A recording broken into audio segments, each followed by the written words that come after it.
لك مجاران گوتو بیش بکن سردانا سروک ترامپ بو چینه گرینگیاوی هم جبو چینه هم جبو پیوندی دنافبرا هر دو ولاتا دهیرو و هر وها گرینگیاوی دقوناقی که دا گوگلک آلوزی لروجلاتا نافین بخوا هنه بله و اما بیریشمان نچه سیروان لسالی 2017 و اما یکم جار سروکی که امریکا سردانی چیمکا کنی زیکی 10 ساله ولو ماویا زور شد گوراو اما دزانین لپاش هاتنی ویروسی کرونا توزک آلوزی لنیوان ولاتی گرتوکانی امریکا و چین دروز بو کاتا یعنی آلوزیکان زیاتریش بو و اما دزاین اما سردانێکی گەشتێکی بابلین مێژووی سەرۆک ترامپەکە کۆمەڵێک کاردار و بێجگە لە کاربەدەستانی حکوومەت کۆمەڵێک کارداریش لەگەڵ سەرۆک ترامپا لەو سەردانەیدا بەشدارن و هەروەها پێش ئەوەی وتوێژەکان لەگەڵ سەرۆکی چین دەست پێ بکرێت ئێمە دەزانین یاریدەدەری سەرۆک ترامپ و هەروەها یاریدەری سەرۆکی چین لە کۆریای باشوور لەوێ مشتومڕیان کردبوو لەسەر خاڵە سەرەکیەکانی کە وتوێژی لەسەر دەکرێت کە بڕیارە ئەمڕۆ لە نێوان سەرۆک ترامپ و سەرۆک شیندا شیدا و توێژی لەسەر بکرد با سەرەتاش بچینە راپۆرتێک سەبارەت بە خاڵە گرنگەکانی ئەم گەشتە. سەرۆک دۆناڵد ترامپ نزیکەی کاتژمێر 8 بەیانی بە کاتی چین لە فڕۆکەخانەی نێودەوڵەتی بەیجینگ لە فڕۆکەی ئێرفۆرسیەکەوە هاتە خوارەوە. شاندەکەی پێک هاتوون لە کۆمەڵێک ئەندامانی کابینەکەی و گەورە بازرگانەکانی ئەمریکا. هانگ ژینگ جێگری سەرۆکی چین لە کەشێکی دۆستانەدا پێشوازی لە ترامپ کرد. دوایین کۆبوونەوەی نێوان ترامپ و شی ژینپینگ لە مانگی دەی ساڵی ڕابردوو لە شاری بۆسانی کۆریای باشوور ئەنجامدرا. ئەو کات ڕێککەوتن لەسەر ڕاگرتنی شەڕێکی بازرگانی گەرم لە نێوان هەردوو زلهێزی جیهاندا. لەسەر فەڵشی سوور ترامپ سەرەتا سەیرێکی پاسەوانەکانی شەرەفی سەربازی چینی کرد بەر لەوەی ساتێک بوەستێت بۆ نمایشی 300 گەنجی چینی کە ئاڵای ئەمریکا و چینیان بەرز کردبووەوە و بە زمانی ماندەرین هاواریان دەکرد بەخێر بێیت بەخێرهاتنی گەرمت دەکەین. دوای ئەو ئاهەنگە کورتەی بەخێرهێنان سەرۆک ترامپ و تیمەکەی بە ئۆتۆمبیل بەرە هۆتێلەکەیان بەڕێکەوتن. لە ڕێگای فڕۆکەخانەوە ئاڵاکانی ئەمریکا و چین بۆ هاتنی ترامپ هەڵواسرابوون لە کاتێکدا تەمێکی ئاسایی لەسەر باڵەخانەکانی شارەکەدا هەبوون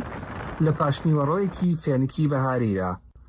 یەکەم جار کە سەرۆکی چین لە بەیجینگ میوانداری ترامپی کرد لە ساڵی 2017 بوو. ئەو کاتەی ترامپ لە خولی یەکەمی سەرۆکایەتەکەیدا بوو. ترامپ دەڵێت هەوڵ دەدات ئەو هاوڕێیەتی کە لەو ماوەیەدا لەگەڵ شیپەرەی پێداوە بەکاری بهێنێت بۆ ئەوەی شتی باش لە پەیوەندەکانی نێوان ئەمریکا و ڕکابەرە جیهانیەکەی ئەمریکادا ڕوو بدەن. بەڵێ ئازیزان هەروەکو باسمان کرەمە سەردانێکی گرنگی مێژوویە کە سەرۆک ترامپ ئێستا لە چینەوە بڕیارە ئەمڕۆ لەگەڵ سەرۆکی چین شی ژینپینگدا کۆ ببێتەوە و بۆ ئەم مەبەستەش ئێستا ئێمە لە ستودیۆ میوانی بەرنامەکەمان لەگەڵا کاک شوان فازڵ لێکۆڵەر و پسپۆڕی پەیوەندیە نێونەتەوەیەکان سوپاس دەکەین کاک شوان کە ئێستا لێری لەگەڵماندا. سەرەتا بابسێکی گشتی لە ئەم سەردانە بکەین گرنگی ئەم سەردانە و خاڵە گرنگەکانی ئەم سەردانی سەرۆک ترامپ کە لە دوای نزیکەی 10 ساڵ وەکو ئاماژەم پێکرد سەرۆکێکی ئەمریکا سەردانی چین دەکات خاڵە گرنگەکان لەم کاتەیە چییە؟ بەڵێ زۆر سپاس بۆ میوانداریتان و سڵاو ڕێز بۆ بینەران و بیسەرانی دەنگی ئەمریکا. بێگومان ئەم سەردانە لە کاتێکی زۆر هەستیاردایە بۆ ئابووری واروها بارودۆخی سیاسی و پەیوەندیەکان لە پەیوەندی نێودەوڵەتیەکان لە سەرانسەری جیهاندا بە تایبەتیش وەکو دوو وڵاتی زلهێز وڵاتە یەکگرتووەکانی ئەمریکا واروها چین دوو زلهێزن واروها دوو ئابووری مەزنی جیهانیشن بۆیە سەقامگیری ئابووری جیهان دەوەستێتە سەر پەیوەندی نێوان ئەم دوو زلهێزە. ئەوەی کەوا شایانی باسە واروها گرنگی تایبەتی ئەم سەردانەیە لە کاتێکدایەکەوە جەنگێکەیە لە ڕۆژهەڵاتی ناوین کە ڕاستە لە جەنگەکەدا ئەمریکا و ئیسرائیل لەگەڵ ئێراندا هەیەە بەڵام چینیش لەم نێوەندەیە لە باگراوند بەشدارە لەم شەڕەیە وەکو وڵاتێکەوە زۆر پێیوەستە بە هاوردەکردنی وزە لە کەنداوی لە کەنداو و لە هەمان کاتیشە ئەم سەردانە لە کاتێکدا کە ئەمریکا و چین وەکو دوو زلهێزی جیهان پێشبڕکیان هەیە لەسەر تەکنۆلۆژیا و بە هەمان شێوە پێشبڕکیان هەیە لە ڕووی بازرگانیەوە یاخود ئەو ساڵ و نیوەی کەوە دووبارە ئیدارەی ترامپ هاتۆتەوە سەردەسەڵات ترید وۆرێک یاخود جەنگێکی ئابووری هەیە لە نێوانیانە لە ڕێگەی تاریف یاخود ڕێگریکردن لە ئازادی ئاڵوگۆڕی بازرگانی واروها بێتەوە هەم جەنگی ئێران هەمیش بارودۆخ یاخود ستاتەسی تایوان ئەمە سێ یاخود چوار خاڵی زۆر گرنگن لەم سەردانەیە کەوا بێگومان باسی لێوە دەکرێت. بەڵێ دەبێت بزانم ئەوە بابەتە سەرەکیەکانن کە لەم سەردانەیە دەکرێت تاوتوی بکرێت بەڵام لێرەیە باڵادەستی ئەمریکا لە چیایە لە کاتی ئەم سەردانەیە بەو شێوەی کە پێشوازی لە سەرۆک ترامپ کراوە و هەروەها با بڵین سەرۆک ترامپ ئاماژەی بۆش کردووە ینی ئەو خاڵە گرنگەکانی کە بەلایەتی یەکێک لەوانە ئێمە دەبینین کۆمەڵێک بازرگانی ئەمریکاشی باز با بڵین ئەتوانین بڵین بازرگان گەورەکانی ئەمریکاشی لەگەڵ خۆیدا بردووە لەم سەردانیا بەشدان باشە باڵادستی ئەمریکا لە چیایە لێرەیە؟ بەڵێ بێکومان ئەمریکا وەکو یەکەمین زلهێزی جیهان واروها گەورەترین ئابووری جیهانیش و بەتایبەتی جۆری ئابووری ئەمریکا جیاوازە لەوەی چین بێگومان بەشداری ئەم بازرگانە بەنێوبانگانە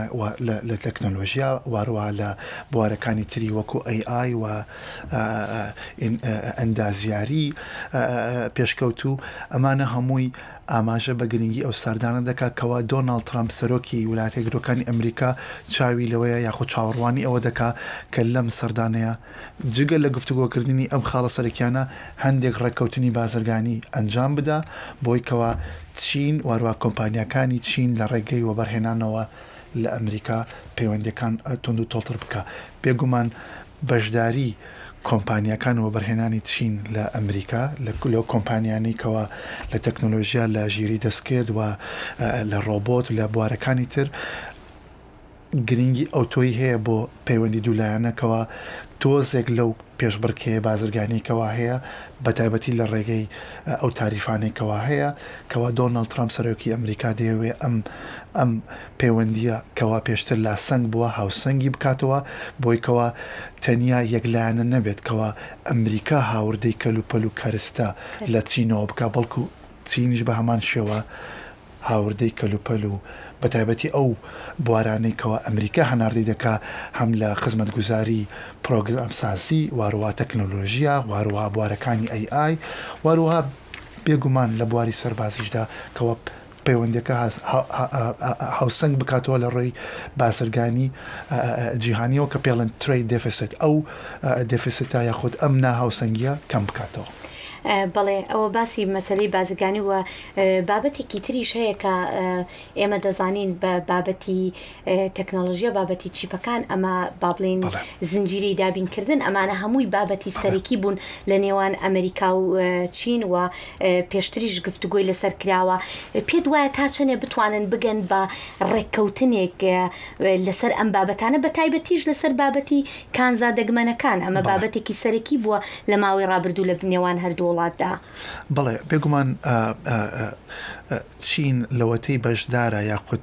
پەیوەندی کردووە بە World Trade Organization یاخود ڕێکخراوی بازرگانی جیهانی ئەوەی ڕاگەیاندووە و تەبعاً ئەو کاتەشکەوە بەشدار بووە لەو کاتەوەی کەوە لەو ڕێکخراوە بەشدار بووە لە ساڵی 2001 بەولاوە کە مۆدیلی گلۆبەلایزیشن و جیهانگیری ئەدۆپت کردووە یاخود پەیوەست بووە پێی لە ڕووی بازرگانیەکەیەوە فری ترید بازرگانی ئازاد واروها ڕێگری لابردنی ڕێگریەکان لە بازرگانی ئازاد لە بەرژەوەندی چینە پێش ئەوەی کەوا لە بەرژەوەندی ئەمریکا بێت ئەمریکا داواکاری ئەوەیەکەوە ئەم ناهاوسەنگیە لە هاوردەکردن و هەناردەکردنی دوولایەنە لە نێوان ئەمریکا و چین هاوسەنگ بکاتەوە. ئاماژت بۆ کرد کە ئەمە لە بەرژەوەندی چینە لە پێش ئەمریکا بەڵام ئەمریکا چۆن بتوانێت ئەمە لە بەرژەوەندی خۆی تەواو بکات. بێگومان بۆ ئەمریکا ئەوە زۆر گرنگە کەوا پاڵپشتی چین بەدەست بێنێ لەو بوارانەیەکەوە ئاماژەم پێدا پێشتر لە وەبەرهێنانکردن لە ئەمریکا لە هەندێک بوارە، بەڵام بێگومان لە ڕووی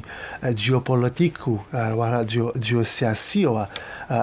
ڕامیاری سیاسیەوە بۆ ئەمریکا گرنگەکەوە چین لە پاڵپشتی کردن لە رووسیا یاخود ئەو نزیکبوونەوەیکەوە لەگەڵ رووسیا هەیەی ئاراستەکەی تۆزێ بگۆڕێ، واروەها لەو جەنگێکەوە ئەمریکا هەیەی کە ئێستا لە ئاگربەسایە لەگەڵ ئێرانە ئەوەش بگەێنێتە با بڵێن کەنار، ئەوش گەیاندنی ئەم جەنگەش بە کەنار ئەوەیەکەوە ڕێکەوتنێکی تر مسۆگەر بکات یاخود گفتوگۆ بکات لەگەڵ ئێران، بۆیە پێویستی بە پاڵپشتی چینە لەم نێوەندەیە. هەرچەندە سەرۆک ترامپ ئاماژەی بەوە کرد کە ئەگەر چین پشتیوانیمان بکات یان نەکات ئێمە بە هەر شێوەیەک بێ ئێمە هەر سەرکەوتوو ئەبین لەم شەڕەیەجا، ئەگەر بە ڕێکەوتن بێ یا بە جۆرێکی تر بێ، ئاماژەی بەمە کردووە سەرۆک ترامپ. هاتینە باس ئێران، من هەر داهاتمە باز ئێران، بەڵام پێم وابێ زووتر باسەکەی ئێرانمان دەست پێ کرد. یەکێکە لە بابەتە سەرێکەکان بابەتی ئێران و تایوانیش، ینی تۆ پێت وایە ئێران بەم سەردانی سەرۆک ترامپ لە گفتوگۆکانە ئەمریکا بتوانێت قەناعەت بە چین بکات کە دەستبەرداری پشتیوانی کردن بێ لە ئێرانی، وەکو دەزانین چین یەکێک بووە، چین و رووسیا هەمیشە یەکێک بوون لەو بربەستانی کە نەتوانراوە شتێک بەرامبەر بە ئێران بکرێ. دەکرێت ئەمریکا بتوانێت قەناعەت بە چین بکات؟ پێم وایە تا ڕادەیەک ڕێیتەیە دەچێ بەڵێ، چونکە لەم جەنگەیە ئەتوانین بڵێن لە ڕووی ئابووریەوە براوەی یەکەم رووسایە نەوەکو چین، لەبەرەوەی رووسیا گەمارۆکانی سەر نەوت و کانزاکانی لەسەر هەڵگیراوە بۆەوەیکەوە بۆی ئەو کەمبوونەوەی دابینکردنی وزە لە بازارەکانی جیهان و بۆ هێنانە خوارەوەی نرخی سوتەمەنی وای کردووەکەوە رووسیا بە براوەی یەکەمی ئابووری ئەو جەنگە بێت. بەڵام بۆ چین پاڵپشتیکردنی ئەمریکا لە ڕێککەوتنێکی لەو جۆرە بەڵێ ڕێگە پێدراوە و بە دووری نازانم، بە تایبەتیشکەوە ئەگەر ئیدارەی ترامپ سەرۆکی ویلایەتە یەکگرتووەکانی ئەمریکا لەوەتی هاتوۆتە سەر دەسەڵات لە ئیدارەی دووەمەوە هەوڵی ئەوە دەداتکەوە ڕێککەوتنێکی هاوشیوەی JCPOA-کەوە بە ڕێککەوتنی ئۆتۆمی ئێران، بەڵام ڕێککەوتنێکەوە چڕ و پڕتر بێت یا خولایانی تر لە خۆ بگرێتکەوە پێی وابوو لە ڕێککەوتنی یەکەمە بوونی نەبوو یاخود بەرجەستە نەبوو. بۆیە پێم وایە بۆ چینیش وەکو لە ئابووری ئەڵێن وین وین هۆردوو لە بەبراوەی ئەزاننکەوە ڕێککەوتنێکی لەو جۆرە بکرێت، چینیش پاڵپشتە بێت بۆ ئەوەی هانی ئێران بدات کۆتایی بە جەنگەکە بهێنێت، لە بەرامبەردا هەنێک گەرنتی بۆ ئێران دابین بکات، بەڵام بۆ چینیش ئەوەیەکەوە ڕێگریکردن لە ئەو ڕێگریانێکەوە ئێران خستوێتە سەر گەروی هورمز هەڵی بگرێت بۆ ئەوەی بازرگانی ئاسایی ببێتەوە لە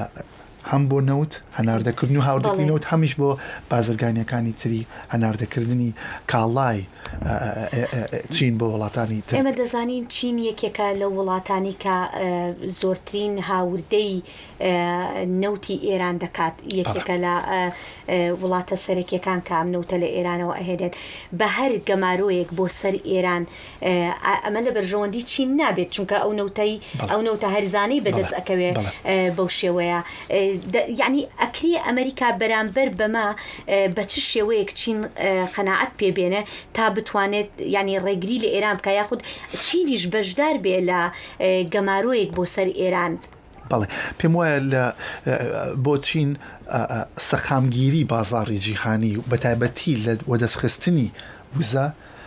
خاڵی گرنگە لە بەرژەوەندی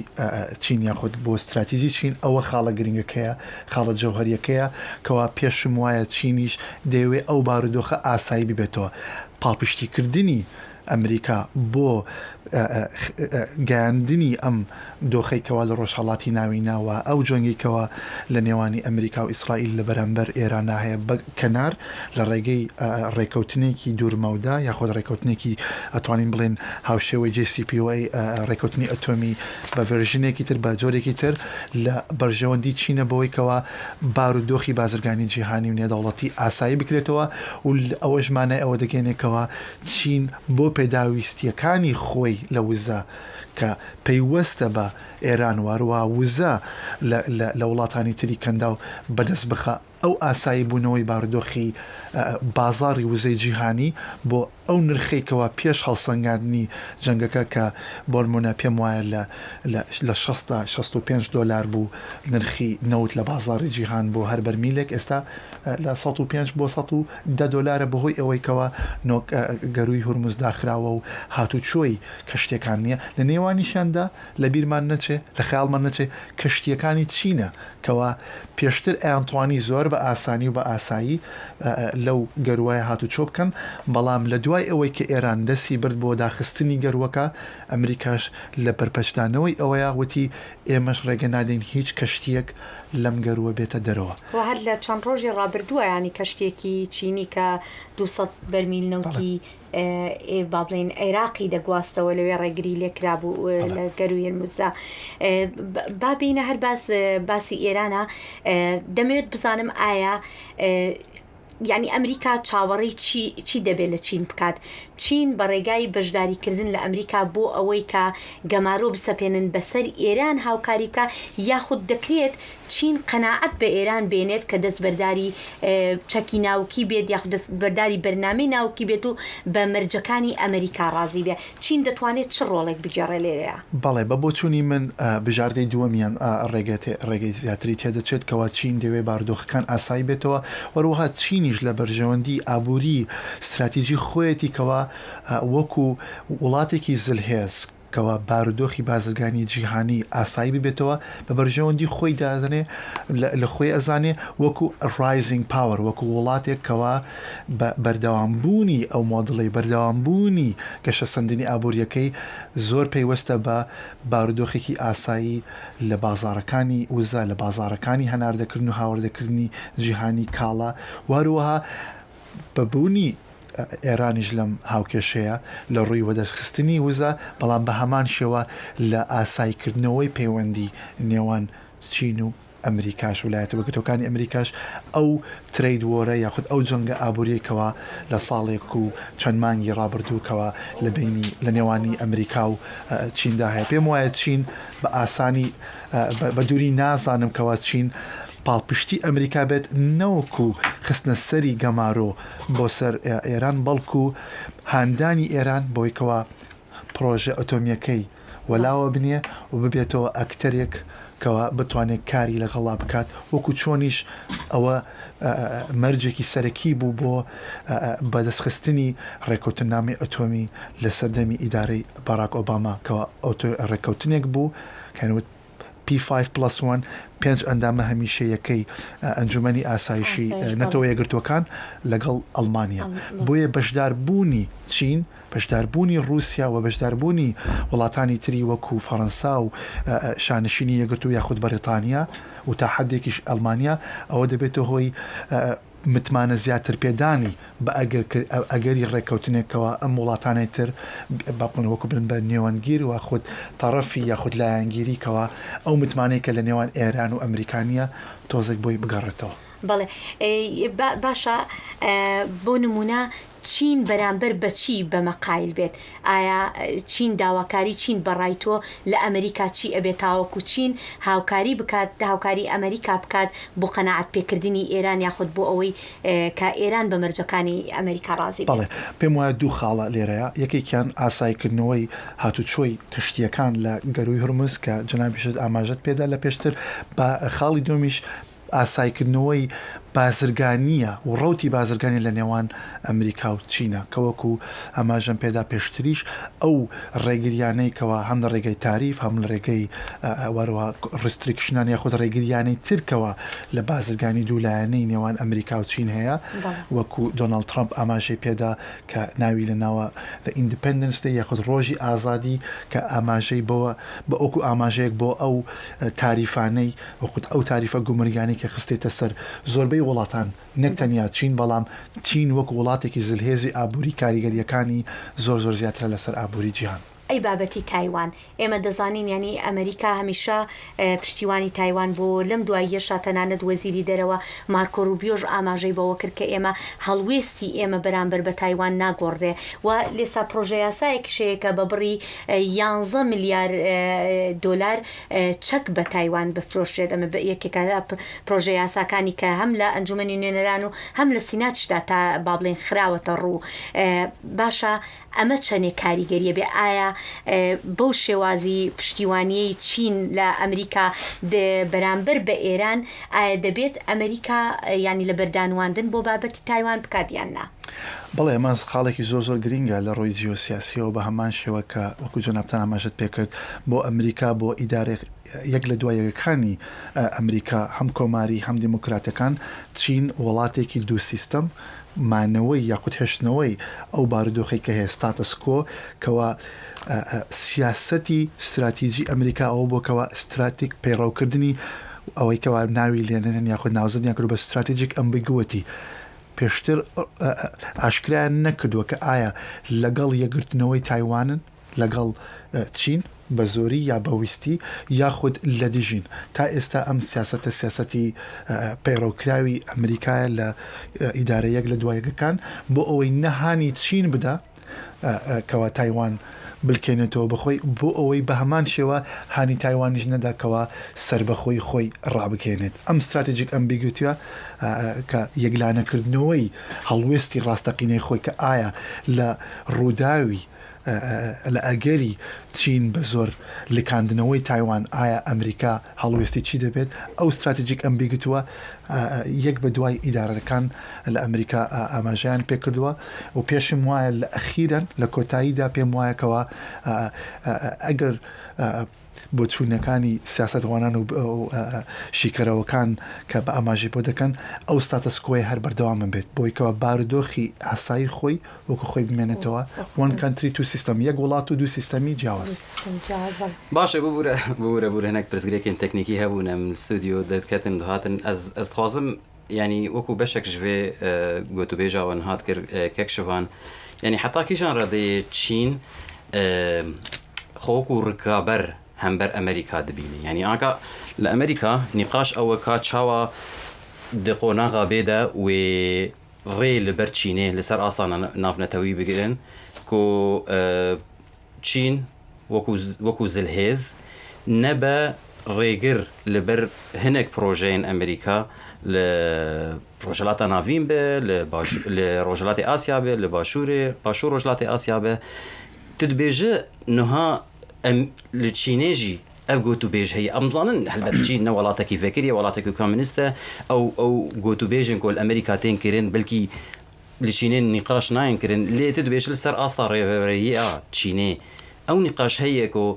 ئەم و ئەمریکا نها ئێدی گەهشتنە قۆناغەکێ کۆ وەختا سەرۆکی ئەمریکی دانالد ترامپ تێوێ دەکێ ژێر دبێژن لوتکە نەکۆبوونەوەیەکە نۆرمالە ئیجا ئەسخوازم بۆ چوونێتە سەرڤەیەکی وەرگمکانی لە چین تدبێژە چاوە لە ڕەوشە هەیە یا جیهانێت نارن بە هەبوونا چینەی لاالەکی و ئەمریکا وەکو ئالیەکی وەکو زلهێزیان بەڵێ من پێم وایە چین وەکو نەک تەنیا وەکو وڵاتێکی زلهێز بەکو بە هەمان شێ وەکو وڵاتێکی زلهێز کە بەردەوام لە گەشە سندندایە بە تایبەتی لە ڕووی ئابوووریەوە ئیستقراریەت و خودت بەردەوامیدان بە سەقامگیری بازاری ئابووری و بازرگانی نێودەوڵەتی لە بازارەکانی سیستەمەنی لە بەرژەوەندی ئەودایە چونکە ترێندەکەی یاخود ئاراستەکەی بەرەو هەڵکشانە ئیکۆنۆمیکلی لە ڕووی ئابووریەوە بێگومان لە ڕووی توانە سەربازیەکانەوە کەشەی زۆری کردووە توانای سەربازیەکانی لە بەرهەمهێنانی بۆمونە کەشتی سەربازی کەشتی فڕۆڵخەکە گرت بەو مۆدڵانەی کەوا هەیە و سیناریوانی کە هەیە زۆر پەرەوە پێشچووە بەڵام تاوەکو ئێستا لە ڕووی سەربازیەوە ئەمریکا ئەنپارە تا لە پێشەدا وەروە وەکو تاکە زلهێزە لە ڕووی سەربازیەوە نەک تەنیا لەوەی کەوە تواناکانی خۆیەتی بەتەنیا بەڵکو لە هەمان کات بۆ هاوپەیمانیانەی کەوە ئەمریکا هەیەی هەم لە هاوپەیمانی ناتۆ کە با بڵێن هاوپەیمانی نۆرث ئەتلانتیک تریتی ئۆرگانیزیشن باکووری ئەتلەسی لە هەمان کاتەوە ئەو تریتی ئەڵایەنسانی یاخود هاوپەیمانە تاکلایەنانەی دوولایەنەی کەەوە ئەمریکا هەیەی لەگە وڵاتانی تری ڕۆژهەڵاتی ئاسیا بۆمنە لەگەڵ ساوت کۆریا کە کۆریای باشوور وارووا لەگەڵ فلیپین لەگەڵ ژاپۆن لەگەڵ وڵاتانی تر ئەو هاوپەیمانە سەربازیە دوولایەنانەی کە ئەمریکا لەگەڵ ئەم وڵاتانەی هەیە وەکو تریتی ئالایز ئەمەش یارمەتی ئەدات بۆەوەیکەوە بارتەقای توانە سەربازیەکانی چین بتوانێت ئەگەر پێویستی بێت دیپلۆی یاخود ئەو هێزەی کە هەیەی تەرخانی بکات لە ئەگەری ڕوبەڕبوونەوەیکی سەربازی کە من بە دووری دەبینم بەڵام پێم وایە چینیش ئەم هاوکێشەی لە بەرچاوە ئەزانێکەوە ئەمریکا بەتایبەتی لە ڕووی ئابوووریەوە دەتوانین بڵین ئابوووریەکەی کەمتر وەکو باڵێن ئابووری چین بەردەوام نییە لە گەشەکردن تۆزە چەقبەستونی بەخۆی داگرتووە وەروە پاترنی یاخود جۆری ئابوووریەکەشی جیاوازە هەناردەکردنی چین وکوبرێ فڵەدینگ مارکت مارکێتی بازاری جیهان بەڵێ پڕکە لە کەرستەیەکی بۆ ناتوانین میدیەم لێڤڵ کواڵەتی واروها بە نرخێکی ئەوە نیە بەڵام هەناردەکردنی ئەمریکا جیاوازە هەناردەکردنێکی کاپیتال ئینتەنسیڤ کەوە بۆ منە هەناردەکردنی کەروپەری سەربازیە سۆفتوێرە ژێری دەستکردە ئەمانە کاپیتال ئینتەنسیڤ ئیکۆنۆمی ئابوورێکی کە پێویستێکی زۆری بە سەرمایەکەوە چین پێویستی بەو سەرمایە نییە بۆ ئەو پاترنی وەخۆ ڕێخستنی هەناردەکردنیکەوە هەیەی بەێ یعنی ئێمە دەبێژم تزانێت شتێکی نەها نقاش دەبێت ئەو بەری ئەموەرن ناوێ بەرنامێژی بە بەحساوەیەکێ دەکرد لێ چین وەک هەر کەس دەزانێ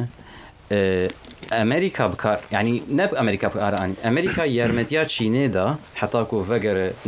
وەرە ناو سیستەما دارایی یا بازرگانیە جیهانی نها گوتوبێژ ینی نیقاش لەسەر وەیەکە هەیەکە چین ئەمریکا بکار ئانی بڕاستی حتا گۆ بگهێژە ئەف ئاستا کۆنها گەهشتیە سەر ئاستا ناونەتەوەی اونها دخوازە هەمان دەمێدە ئالتەرنەتیڤێکی چێکە ینی ژبەر لۆز دەبێژم کەسێکی سەرۆکات و کەسێک وەک سەرۆک ترامپ vêyekê tê dikêje dizane ku Çîn niha rikabere yanî tu bixwazin ha û ne tiştekî ku niha destpêkiriye belkî bêjin sala 2000 destpêkiriye heta ku Emerîkî bi wêyekê hez dikin divê em Çînê razî bikin ya divê em şerrê Çînê bikin ya jî divê Çîn dîse veger wek berê nebe asteng di sîstema navnetewî de yanî me besta me sîstema navnetewî ya bazirganî ya abûrî ku Amerîka bixwe sebeb bû Çîn hat nav. بەڵێ پێگومان چین وەکو بڵێ سیستەمێکی تری جیهانی ئالتەرنەتیڤ بژاردەیەکی تر خەریکە با بڵێن توانین بڵێن دروستەکە کە چۆن ئەمریکا وەکو وڵاتێکی زەلهێز بازرگانی هەیە استراتیژی خۆی هەیە هەم لە ڕووی دارایی ئابووری هەم لە ڕووی سەربازی بە هەمان شێوە چینیش ئاشکرایەکەوە چەندین ساڵە دەستی بەم با بڵێن تەجروبەیە یاخود دەست پێشخەریە کردووە بۆ منە چەندین وڵات لە ئەفریقا لە کشوەرەکانی تر زۆر پەیوەستن لە ڕووی ئابووریەوە لە ڕووی بازرگانیەوە بەو پەیوەندیکەوە هەیەە لەگەڵ چین بەتایبەتی لە ڕووی دەست پێشخەری یاخود ئینیشیتیڤی Belt and Road Initiative کەوە پشتێنەی ئابووری و دارایی جیهانیکەوە چین بۆ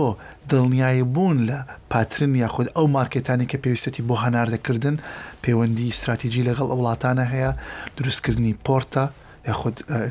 کەناراوە دروستکردنی فڕۆکەخانەیە دروستکردنی ژێرخانی ئەم وڵاتانەیە کە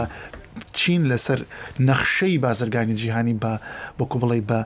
نۆد یاخود بە خاڵی گرنگی دانێ بۆی کەوە ڕێڕەوی هەناردەکردنی یاخود زنجیرەی دابینکردنیش هەم بۆ ڕۆمەتریالس کەرستەی خاو هەمیش بۆ هەناردەکردن بە نەپچڕاوی بمێنێتەوە ئەم بەردەوامیە بۆ چین لە وجهانەزەری لە بۆ چینی چین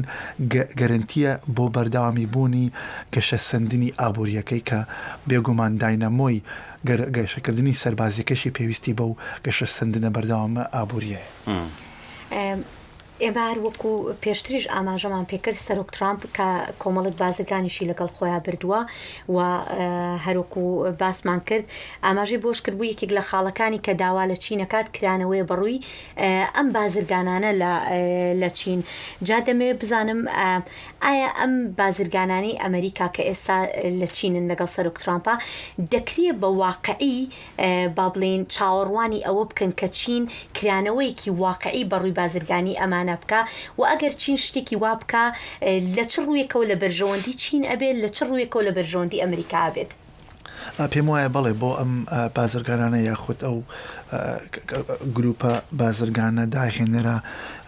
یاخود بەتایبەتی لە بواری بیگتێکەوە لەگەڵ سەرۆکی وڵاتیەکانی ئەمریکا دۆناڵد ترامپ هاوشاندی ئەو سەفەرن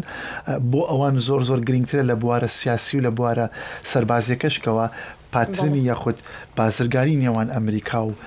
چین بەرەو ئاسایی بێتەوە ئەو ڕێگریانێکەوە لە ماوەی ساڵ و نیوی ڕابردوو هەبووە تۆزێکیان کەم بکرێتەوەی هەڵبگیرن کاک شوان دێنەوەلات با بچینە دیمەنەکانی سەرۆک ترامپ ئێستا مەراسیمی سەرۆک ترامپ گەشتەکەی سەرۆک ترامپ لە بێژینگ دەست پێ دەکات با بچینە مەراسیمەکە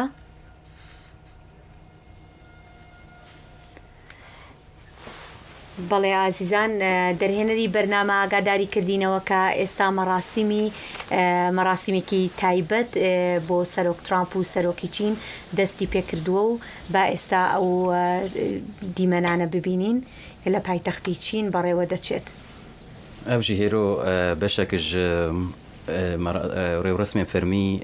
کۆنها سەرۆکی چینێ شی جینپینگ لور ئامادەی منها سەر ئەکرانێ دەبینن ئەوایە لە هۆڵا گەلە هۆڵا گەل لە بێژینگا پایتەخت لەوێدەکی ئەو هەلکەفتێن گرنگ و مەزن تێنکردن دەماکۆ هەلجڤینێک یا لوتکەیەک چێ بە سەرۆکی چینێ تێلوێدەکی پێشوازیاوان دەکەش بۆ وەکو بەشێکن ژ ڕێوڕسمێن فەرمی کۆ چین پێشوازیا ڕێبەرێن بیانی دەکەن و هەروەها بیرمان نەچێت سیروان لە فڕۆکەخانەش ینی پێشوازێکی زۆر جوان لە سەرۆک ترامپ کرا لەوێژ بینیمان بە شێوەیەکی زۆر جوان پێشوازی لێکراوە پێشتریش کاتێکە سەردانێکی کردبوو لە ساڵی 2017 لەو کاتەشای بەیەکێک لە سەردانە تایبەتەکان لە قەڵەمدرا لەو کاتەکە چین ئەنجامیدا بووە پێشوازێکی زۆر تایبەتی لێکراو و وڵاتەکەش وەکو سەردانێکی تایبەتی سەرۆکی وڵاتێک لە قەڵەمیدا بوو هێرۆ ئەمێجارێک بینن بیرە بینەران و هەفکار ئێمە فەرهاد فەلاحی لێ دەکەیە لەگەل تیمەکە دەنگی ئەمریکا ji بۆ vê serdanê ڕۆمال بکە و ئەوژی پشتی دەمەکەدن بە ئاوایەکی ڕاستەخۆ بەشداری vê بەرنامەیە سیروان لەوە ئەچێەوە کاروانی ئۆتۆمبیلەکانی سەرۆک ترامپ پێ بگاتە ئەوێ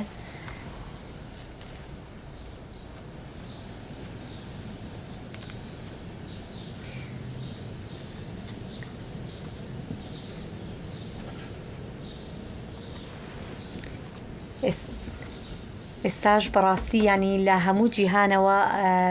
چاودێری ئەوە دەبینین میدیاکاران لەوێن و لە هەموو جیهانەوە چاو لەسەر ئەم کۆبوونەوەیە بەڕاستی لە بەرەوەی کاریگەریەکی گەورەی جیهانی هەیە ینی بۆ وڵاتانی جیهانیش بە تایبەتی لە ڕووی ئابوووریەوە کاریگەریەکی زۆری هەیە و زۆر چاوەڕوانی ئەنجامەکانی ئەم کۆبوونەوەی ئەکرێت لە جیهاندا ئەرێ ڕاستی ئەم کوکوتە و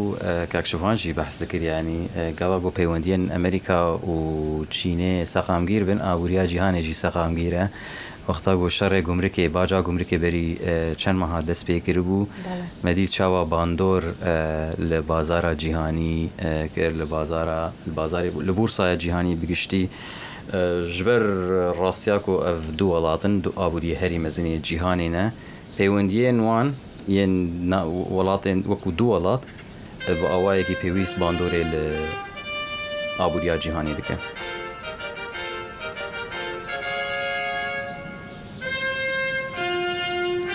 سەرۆکی وڵاتی یەکگرتووەکانی ئەمریکا دۆناڵد ترامپ سەرۆکی چین شی جینپینگ پێشوازی دەکات ترامپ هرگاف بحثا پیوندیا خۆل گەل سەرۆکی چینێشی دکە دەبێژە پیوەندیاوان تایبەت و کاری بوو پیوەندیا خۆی کەساتی سەر ئاسا کەساتی گەلک پرزگرێکان ئالۆزیان چارەسەر بکە باوەریا سەرۆکی ئەمریکی بۆ یەکێتێک و ئەو دکارە پەیوەندی خۆی دۆستانە تێ خزمەتە باشترکردنا پەیوەندیان دیپلۆماتیک بناوبەرە ئەمریکا و وڵاتێن دندا. و سیروان هەر پێش ئەم کۆبوونەوەی کە ئێستا پاش ئەمە کۆبوونەوەکەیان دەست پێکەن بێگومان پێش ئەوە هەر دوێنێکە لە فڕۆکەخانە لە کۆریای باشوور کۆبوونەوەیەک لە نێوان وەزیری گەنجینەی ئەمریکا و سکات بێسند و هەروەها یاریدەدەری سەرۆکی چین لەگەڵ ئەویشا کۆبوونەوەیکیان ئەنجامدا بۆ زەمینە خۆشکردن بۆ تاوتێکردنی بابەتەکانی کە لەمڕۆ لە کۆبوونەوەکەی نێوان سەرۆک ترامپ و سەرۆکی چیندا باس دەکرێت.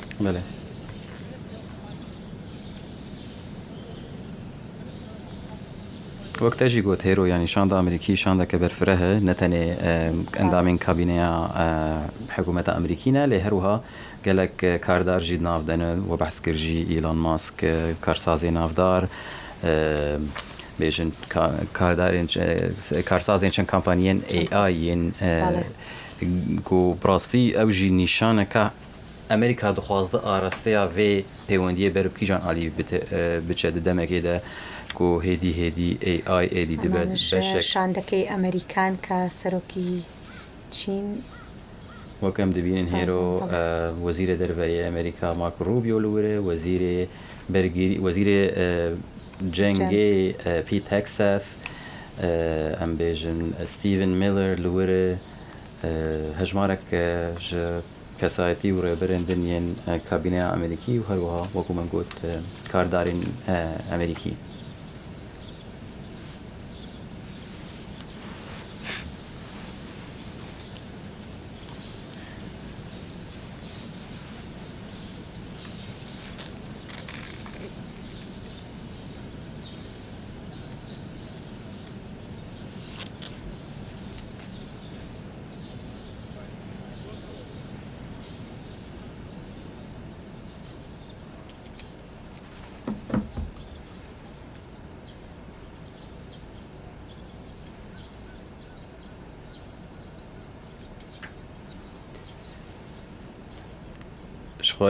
هێرۆ مەبەحسا وەزیرە دەربێ ئەمریکا مارکۆ ڕوبیۆ کرد مارکۆ ڕوبیۆ دەماکۆ دچوو بەرێ خۆت بدە چینێ دە هەفپەیبینێکێدا لەگەل کانالا فاکس نیوز گوت و نها دەرفەتە و چین لەسەر ئاستانەتەوەینێک بووی UN ئێریشن ئیرانێ شەرمەزار بکات شتێک و ئیرانێت بەتایبەت لە تەنگاوە لە دوورگەی هورموز دەرفەتا چینی ئەوە کۆڤەیەکی لە جواتە ئەولەکاریە بڕیە بەرنووسێکی شەرمەزار بکە وەکۆم تەب دەزانن نەها چین یەک ژوان وڵاتایەک و چەند جارە چەند بەرنویس کەکشوان ڤیتۆکردنە بڕاستی ئەڤژی گرینگێک و شخۆوەکو سەرۆک ترامپشی دۆگوت مژارە ئیرانێ دێ مژارێک ژمژارێن سەرەکیەن وان گوت و بێژان بن ئەمێ بن حتاکیژان ڕادەیە وێ دیپلۆماسیا ئەمریکی کارە بە ڕۆلێکی بلیزەک و پچکی ئەمبێژن چین هەلوەستا خۆ نەرمتر بکە لەسەر ئاستانەوەنەتەوەیی بەرامبەر بە ئیرانێ.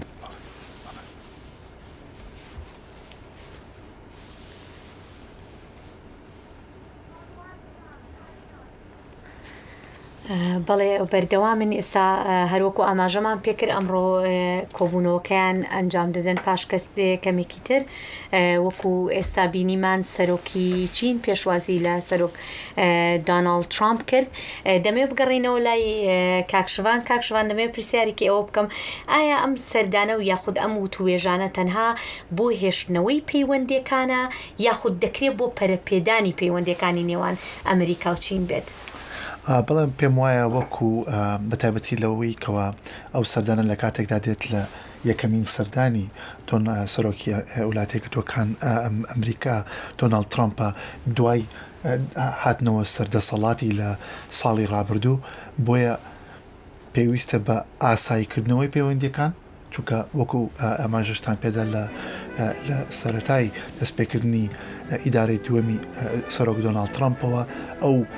هێرشی ئاڵێ ناخود ئەو جەنگە بازرگانەی کەوا لە نێوانیان هەیە بێگومان لێکەوتەی هەیە بۆ سەر ئابووری وەروە پەیوەندیە دیپلۆماسیەکانی هەردوو وڵات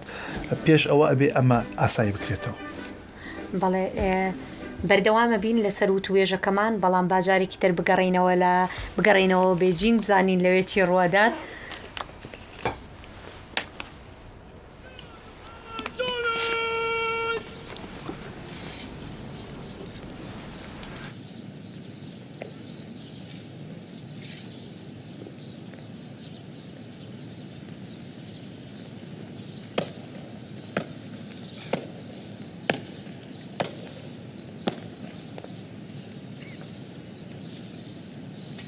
左董阁下，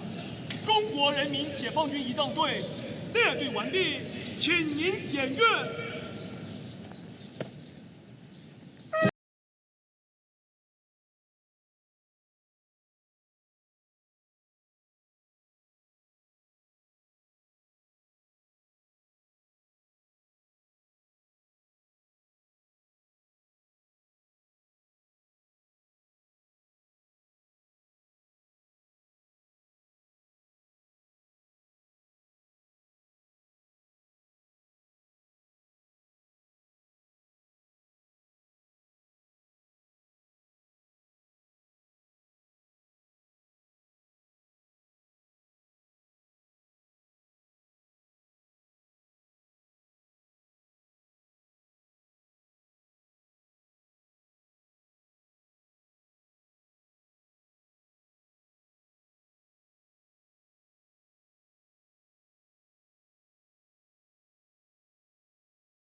ئەوە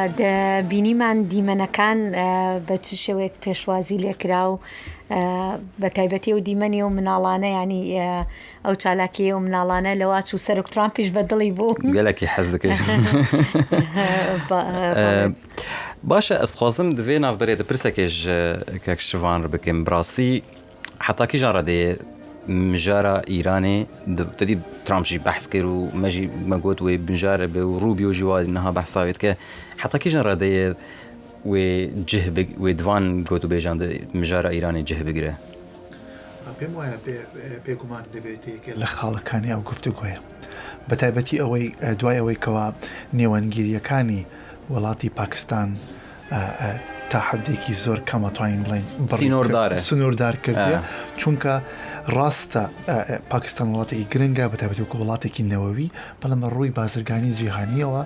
لە هاوکێشەی بازرگانی جیهانیەوە کاریگەریەکانی وەکو وڵاتێکی وەکو چین نییە بە تایبەتی کەوە لێکەوتەکانی داخستنی گەڕی هورمز کە ئێستا لە ئێستادا کاریگەریەکانی زۆر زیاترە لەسەر ئابووری چینەوە لەوەی کەوا لەسەر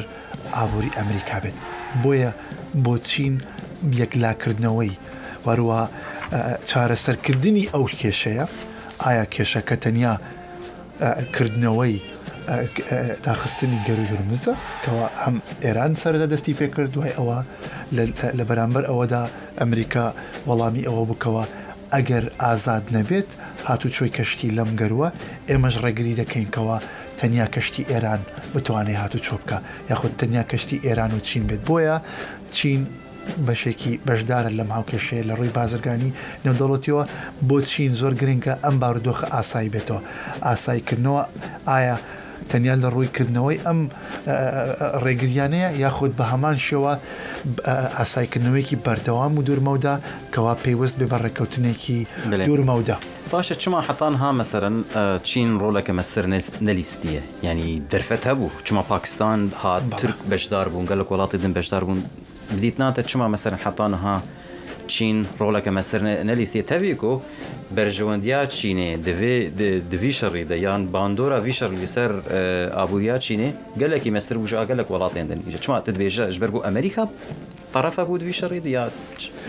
پێم وایە دەتوانین بڵێن چین تاوەکو داخستنی گەروی هورمز لەلایەن ئێرانەوە بەلایەوە زۆر گرنگ نەبوو چونکە بەردەوامە لە بەدەستخستنی و هاوردەکردنی ئەو وزەیەکەوە پێویستێتی و بە هەمان شێوەکو لە بیرمان نەچێت دوو زلهێزی جیهانی لە ڕووی ئابووریەوە ئەگەر ڕکابەرەکەی تۆ خۆی خستۆتە بارودۆخێکەوە کەوا کاریگەری نەرێنی هەیە لەسەر ئابوووریەکەی پێویست ناکە من یارمەتی ئەو بدەم خۆی خستۆتە بارودۆخێکەوە کەوا بۆی گومان لە ڕووی ئابووریەوە ئەم جەنگە کە بەکو ئاماژەمان پێکرد پێشتر ئێستا نزیکی دووسێ حوتەیە کە ئاگربەستێک هەیە بەڵام ئاگرستێکی کاتیە بەڵام کە ڕکابەرە زلهێزەکەت لە ڕووی ئابووریەوە وەکو ڕکابەر خۆی خستۆتە بارودۆخێکەوە کە هەم لە ڕووی ئابووریەوە هەم لە ڕووی سەربازیەوە و هەم لە ڕووی پێگەی دیپلۆماسی و ستاندینگی ئەمریکا وەکو وڵاتێکی بەرپرسیار وەکو وڵاتێکی ئەکە ڕیلایەبڵ ئاڵی خستۆتە بارودۆخێکی ئەوها حریجەوە پێویست ناکە من بێم یارمەتی بدەم بەڵام لە دوای داخستنی گەروی هورمز و بە تایبەتی ڕێگریکردنی وەکو گوتمان سەرەتا ئێران ڕێگری لە کەشتی چین نەدەکات تەنیا وەکو لە وەڵامدانەوەی ئەم ڕێگریانی ئێران کەوا ئەمریکاش وەڵامی ئەوە بکەوە یا کەشتی هەموو وڵاتان بە ئازادی هاتوچۆ دەکا یاخود هیچ وڵاتێک ناتوانێت تەنیا لەو کاتەوە ئەتوانین بڵین چین پێگە و وەڵامی خۆی گۆڕیوە کەوا بیاوێت بارودۆخەکە چارەسەر بکەوێت. بەڵێ پرسیارێکی ترم هاتۆتەوە با بڵین دێ بە خیاڵمە لێرە بێجگە لە ئێران دەمێ بزانم پەرەپێدانی پەیوەندیەکانی نێوان چین و ئەمریکا تا چه ئاستێک دەتوانێت رووسیا پەراوێز بخات. بەڵێ ئەمەش بەشێکی گرینگە لە بەتایبەتی لە پەیوەندی نێودەوڵاتیەکان وەرەوە ئەو وڵاتە زلهێزانێکەوە لە جیهانداهان لە دوای جەنگی ئوکرانیا بە تایبەتی لە دوای هێرشی سەربازی کە we can call it full scale invasionی هێرشی سەربازی رووسیا بۆ سەر ئوکرانیا لە ساڵی 2021 بەولاوە نزیک بوونەوەیەک بەدی دەکرێت لە نێوان چین واروها رووسیا و تحدێکیش لە نێوان چین و رووسیا واروها ئێران و دەتوانین بڵێنکەوە ئێستا بوونە ئەم سێرجەمسەرە لە ڕووی وەکو ڕکابەری هەژمونی ئەمریکا بکەن لە هەم لە ڕۆژهەڵاتی ناوین واروها لە ئاسیاوە تحدێکیش لە ئەوروپا بێگومان بۆ ئەمریکا گرنگەکەوە ئەم دوو وڵاتە زلهێزە بە تایبەتی چین واروها رووسیا پەیوەندیەکانیان بەو جۆرە نزیک نەبێتەوەکەوە کاریگەری هەبێت لەسەر هەژمون و واروەها بەرژەوەندەکانی ئەمریکا لە ئەوروپا و بە هەمان شێوە لە ڕۆژهەڵاتی ناوین بێگومان ئیدارەدانی ئەم پەیوەندیانە دوولایانە لە نێوان چین و ئەمریکا بەشێکی لە حساباتی ئەمریکا پێویستە بەو نزیک بوونەوەیکەوە لە نێوان رووسیا و ئەروها چین هەیە.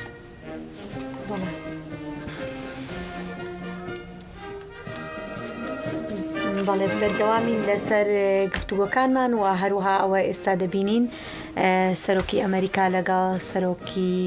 چین قسە دەکەن و نمایشێکی لەشکریش لەوێ بەڕێوەچوون نمایشێکی سەربازی بەڕێوەچوو وەکو بەشێک لە مەراسیمی پێشوازیکردنەکە لە سەرۆک ترامپ لە پایتەختی چین.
بله هیرو وكم دبيجن هن او مراسمين پیشوازی هولا گل لبیجینگ پایتخت چینه بردوام دکن سروک ترامپ و شاندا امریکی لور آماده نه پشتی و هلبت و جوینک دیست فرمی هبه پشتی و لگور برنامه کو نهال بردستی میه و جوینک دناو برا ریبرین کاربدسین هر دو ولاتا هبه دوری روزنامه وانان و تدا مجارين قو أفشان روجان بحصاوان لكن ورنقو تو بيشكرن و برنامج هلبت وكومة دسبيكي ديجيكوت و دروجا دريج بكن بين شامو إينيا بداوي دبا و بلكي هناك أنجامين راست بشوي ديار بتايبة دوسيا إيراني دا أمي برن حتى كي جان ردي ويشاغي وكو كاكشفان قوت حتى كي جان ردي چين بريار دارك و بآوايكي بهستر ام بیجن دکویناو دوسیا ایرانی بەڵێ دینەوە لای کاکشوان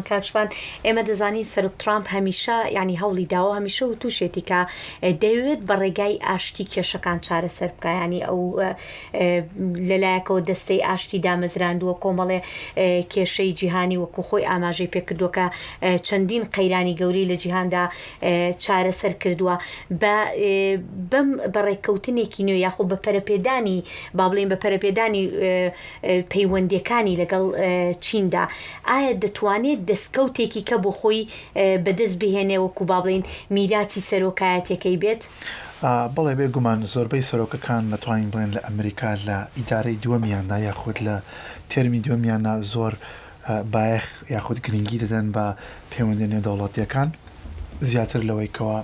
بە بارودۆخی یاخود کاروباری ناوخۆ بێگومان بۆ سەرۆکی ئەمریکا دۆناڵد ترامپ کە ئێستا لە ئیدارەی یاخود لە تەرمی دووەمێتی ئەمە لە خەیاڵیەتی ئێوە میراتێکی یاخود لێگەسیەکی گەورە بۆ خۆی بەجێ بێڵێت ئەمە بە هەمان شێوە چارەسەرکردنی کێشەی ئێران واروها چارەسەرکردنی ئەو گرژی و ئاڵۆزیانێکەوە لەگەڵ وڵاتێکی زلهێزی وەکو چین وەکو وڵاتێکی ڕکابەری زلهێز کە هەیەی پێی زۆر گرنگە وەکو خۆشتان نەزانن و ئاشکرایە لای بینەرانیشتان کەوا دۆناڵد ترامپ پێش هەموو شتێک خۆی بە کارساز ئەزانێ and the man of making the deals یاخود هونەری ڕێکەوتنەکان خۆی ناوزە دەکا بۆیە بە دووری نازانم کەوا هەوڵێکی زۆر بدات کەوا پەیوەندیەکانی نێوان چین و ئەمریکا ئاسایی بکاتەوە و لە یادیشمان نەچێت ئەو گرژیانێکەوە لە پەیوەندی بازرگانی لە نێوان ئەمریکا و چیندا هەیە تەنیا لە سەردەمی سەرۆکایەتی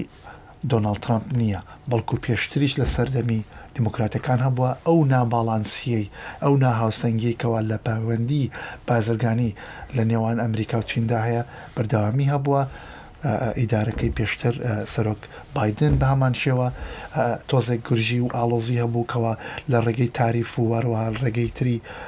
ڕێگریکردنی بازرگانیەوە هەوڵیدا پەیوەندەکان با بڵێن هاوسەنگ بکاتەوە بەڵام پێم وایە ئێستا دەرفەتێکی گرنگ و ئەروازێڕینە بۆ سەرۆک ترامپ کەوە ئەم ناهاوسەنگیە کەمتر بکاتەوە یاخود ئاسایی بکاتەوە. بەڵێ سپاس ئێستاش دەچینە لای میوانێکی ترمان کە سیروان تەیبی لێکۆڵەر لە زانکۆی نۆردرن ئیلینۆی لەگەڵماندایە. کاک سیروان سەرەتا سپاس دەکەین بۆ ئەم دەرفەتە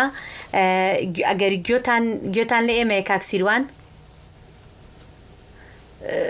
سپاس سلااوڕێز کاک سیروان هەروەکو بێگومان ئاگاد لێ ئێستا سەرۆک ترامپ لە سەردانێکی فەرمیدایە بۆ چین و لەوێ لەگەڵ سەرۆکی چین کۆ دەبێتەوە ئێستا لە ئێستادا مەڕاستیمێکی تایبەت بۆ سەرۆک ترامپ بەڕێوە دەچێت لە کۆشکی گەل لە چین. دەمەوێت من باس لە بابەتی ئابووری زیاتر بکەم بەرژەوەندی ئابووریەکان لە ئێستادا دەمەوێت بزانم سەقام گیرکردنی ئابووری لەم کاتەیە لە بەرژەوەندی کامیان زیاترە بێت؟ ئایا لە بەرژەوەندی ئەمریکا زیاتر پێویستی پێێتی یاخود چین؟ بەڕای من بەرژەوەندی هەردوو لایەن لێرە زۆر گرینگە بۆ ئەوەی کە چین و وڵاتە یەکگرتووەکانی ئەمریکا وەکو دوودانە زلهێزی ئێستای ئابووری جەهان لە سەر و بەندێکان کە شێوەی بەرهەمهێنان بەرەو ئیستفادەکردنی زیاتر لە ژیری دەستکرد ئەڕوا کە بەرەو ئیستفادەکردن لە ژیری دەستکرد ئەڕوا پێویستی بە زۆر یەک وەکو سریەک کانگای گرنگ هەیە کە چین بە جوانی دەتوانێت بەرهەمی بێنێت لە هەمان کاتدا چینیش پێویستی بە بازاڕی مەسرف یا بەکارهێنانی ئەمریکا هەیە بۆیە لەم سەر و بەندە ئەمە جۆرێک بەرژەوەندی دوولایەنەیە کە ئەمان ئەباتە پای مێزی وتوێژ بۆ ئەوەی کە بتوانن بە گەیشتن بە ڕێکەوتنێک جۆرێک سەقامگیری لە ئابووری خۆیان و ئابووری جەهانە پێک بێنن نکتەیەکی تری گرنگ کە ئێستا دەیانەوێت بەڕای من قسەی لەسەر بکەن مەسئلەی ئێران و گەروی هۆرمۆزە چونکە بەستنی گەروی هۆرمۆز شۆکێکی گەورەی ئابووری بە جیهان وارد کردووە بەخصوص بە چین و ئەمریکا و ئەبینین لەسەر ئەوەی کە لە گەروی هۆرمۆز بەسراوە چین میزانی گەیشتنی ئەنرژیەکەی کەم دەبێتەوە ئەمریکا میزانی گەیشتنی ئەنرژیەکەی کەم دەبێتەوە زۆر کاڵای ترکە لە گەروی هۆرمۆزەوە ترید دەکرێت ئێستا دەرکەوتەیەکی نگەتیڤی بۆ اقتصاد هەیە و لە درێژباوە دەتوانێت کاریگەری زۆر نگەتیڤی بێت بۆیە بەرژەوەندی یەکێتر لە بەرژەوەندیەکانی هەردوو لاکردنەوەی گەروی هۆرمۆزە بەڕای من ئەم دانیشتنانە و ئەم وتوێژانەی پرێزیدنت ترامپ لەگەڵ شی جی پینگ دەبێ ببێتە هۆی سەقامگیرکردنی ئابووری هەردوو لا و ئابووری جەهانیش لە بابەتی گەروی هورمز کرێمە پێشتریش لەگەڵ کاکشوان فازڵ کە لە ستودیۆ لەگەڵماندا لەگەڵ ئەویشا باسمان کرد بابەتی ئێرانمان باس کرد و هەروە پشتیوانەکانی چین بۆ ئێران ئێمە دەزانین لە ڕابردووژە هەمیشتە چین ڕێگر بووە یەکێک بۆ لە ڕێگرەکان بۆ سەپاندنی سزاکان بەسەر ئێراندا ئایا ئێستا بە پەرەپێدانی پەیوەندەکانی لەگەڵ ئەمریکا تۆ پێت وایە چین بە ئاسانی دەستبەرداری پشتیوانیکردن لە ئێران بێت یاخود ئەگەر ببێت بە چ شێوەیەک لە بەرژەوەندی چینا دەبێت ئێستا کارێک کە ئێران کردوویەتی بەداخستنی گەروی هۆرمۆز و لەم ئەواخرێشە هێرشکردنە سەر کەشتیە چینیەکان ئەمە دەرکەوتەیەکی نگەتیڤی زۆری بۆ چاینا هەیە و چاینا شاید میزانێک زەخایری نەوتی هەبێت بۆ اقتصادەکەی بەڵام لە حتا لە کورتماوەدا ئەم زەخایرە تەواو دەبێت و اقتصادەکەی تووشی کێشە بێت ئەوەی کە لە ململانیە جەهانیەکانە چین بڕێجار مەسەلەن پشتی ئێران ئەگرێک لە زۆر مەسئلە لە بڕێ مەسئلەی تریشان نایگرێت بۆیە بەم ڕێکەوتنە لە بینی پرێزیدنت ترامپ و شی جی پینگە لەوانەیە ئەگەر ئەم دیڵانە یا ئەم ڕێکەوتنانە نا لەسەر بازکردنی بازاڕی ئەمریکا کەمکردنەوەی باجەکانی ئەمریکا لەسەر چاینا یارمەتیدانی ئەوەی کە ئاسانکاری بۆ تریدکردنی میکرۆچیپەکان لەلایەن تایوانەوە بۆ چاینا هەمووی ئەمانە فاکتۆرهایەکن کە یارمەتی ئەدات کە چین بتوانێت دەست لە هاوکاریکردن و پشتگیریکردنی ئێران لە سەرحی بینالملەلیە هەڵبگرێت. سەرۆک ترامپ لە ساڵی 2017دا سەردانی چینی کردووە نزیکەی 10 ساڵ لەمەوە پێش دوا سەردانی سەرۆکێکی ئەمریکا بوو بۆ چین بەڵام لەگەڵ ئەوەشدا هەموو سەرۆکەکانی ئەمریکا با بڵین وتوێژیان لەگەڵ کاربەرستانی چینا کردووە سەرۆکی پێشوو بایدنیش 3 جار وتوێژی لەگەڵ با بڵین سەرۆکی چیندا کردبوو دەمەوێت بزانم ئەم وتوێژانەی ئێستا ئایا دەکرێت گۆڕانکاریەکی گەورە لە پەیوەندەکانی نێوان ئەمریکا و چین بێنێتە ئاراوە یاخود هەر بە هەمان شێوە با بڵین سەردانیەک ئەبێ و پەیوەندەکان بە هەمان ئاراستە جارێکی تر بەو شێوەیە گرژیتی ئەکەوێتەوە یاخود چاوەڕێی ئەواکەی کە لەم سەردانەدا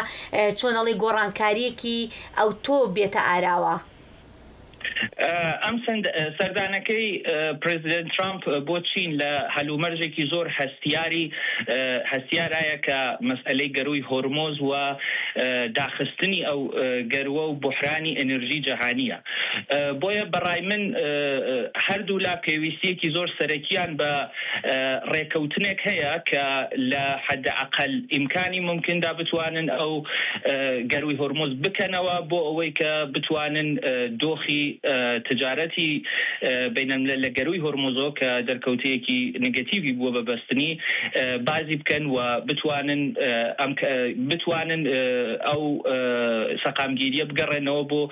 ئابووری جەهانی. بۆیە بۆ بەڕای من ئەم جارە جیاوازی هەیە و ڕێکەوتنی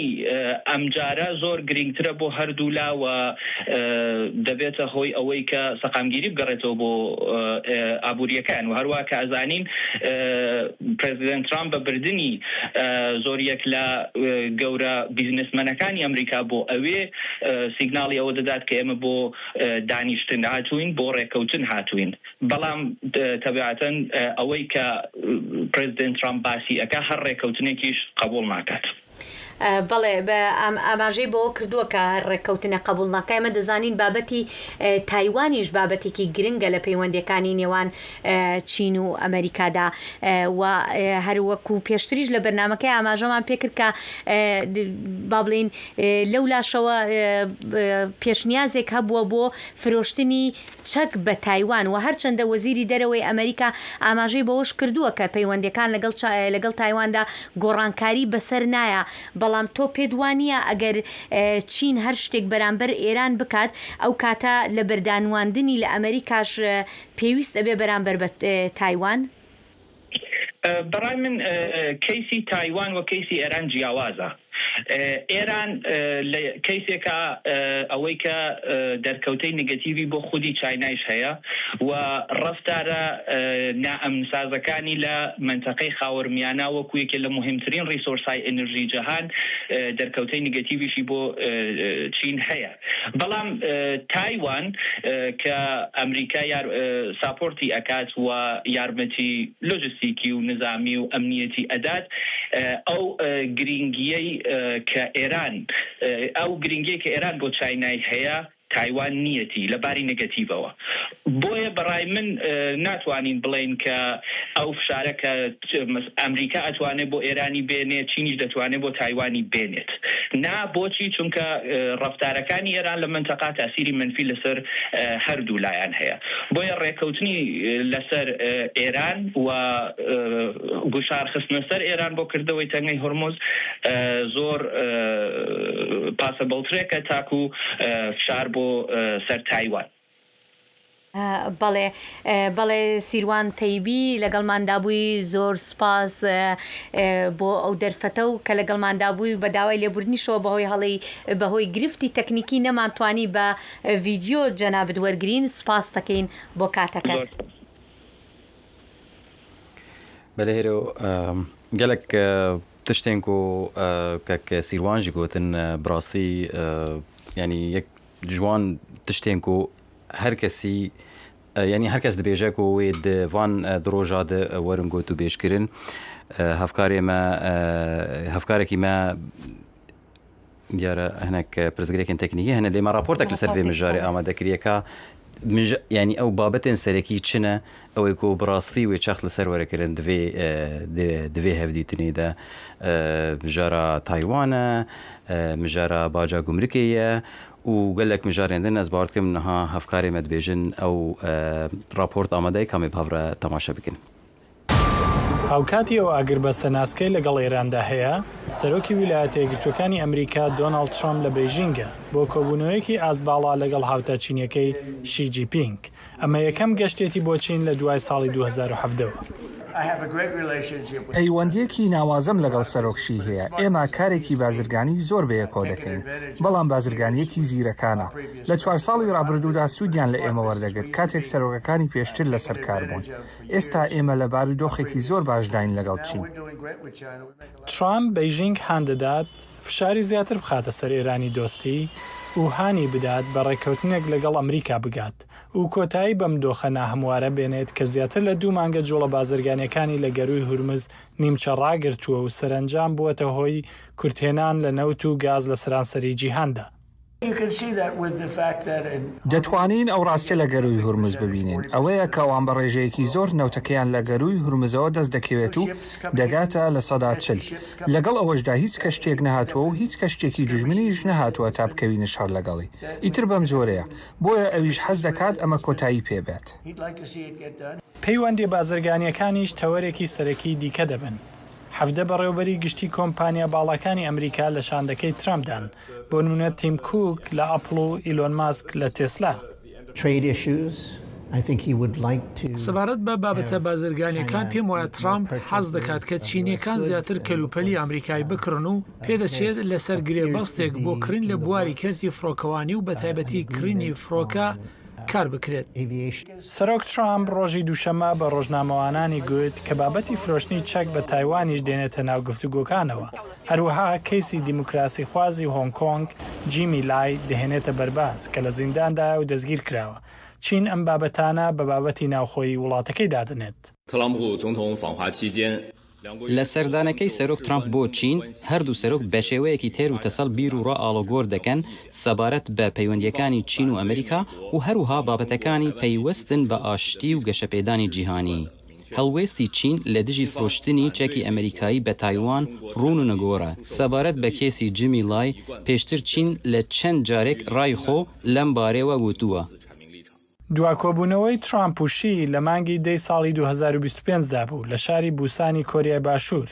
کە لەوێدا چین ڕەزامەندی دەربڕی بۆ ئاوەڵەکردنی بازاڕەکانی بە ڕووی هاوردەکردنی پاقلەی سۆیا و بەرهەمە کشتتوکاڵەکانی دیکەی ئەمریکا. ئەوژی هێرۆ هەنێک مژار بین کۆ ڕاستیش دەست پێکا vê ڕۆمالێ ئەم بەحساوان دکن کاکشەوان ئەس خوازم وەرم سەر مژارە بە باجا گومرگێ ئەو شەڕێ گومرگێ گوت ناوبەرە هەردوو وڵاتان ئەمە کاربێژێت دگەڕایەکی یا سەرۆکاتیا ترامپتە بوو ڕاوەستا هاتە ڕاوەستاندن و پشتی وێ جارەکەدن پشتی کۆ ترامپ جارەکەدن vەگەریە بۆ vێگەڕا دووەم بۆ سەرۆکاتیا خۆیان دووەم دیست دەست پێ کرد بەری هەر تشتی نها يعني امكار ناوي بكن شرط او شر بازرگاني هين هي هين بردوامي يا بلكي بفي لوتكي بفي يعني هالجفين نافرا هردو سروكان ده اگر بستك بازرگاني چه بويه بەڵێ وەکو لە ڕێپۆرتەکەشتا ئاماژەتان پێدا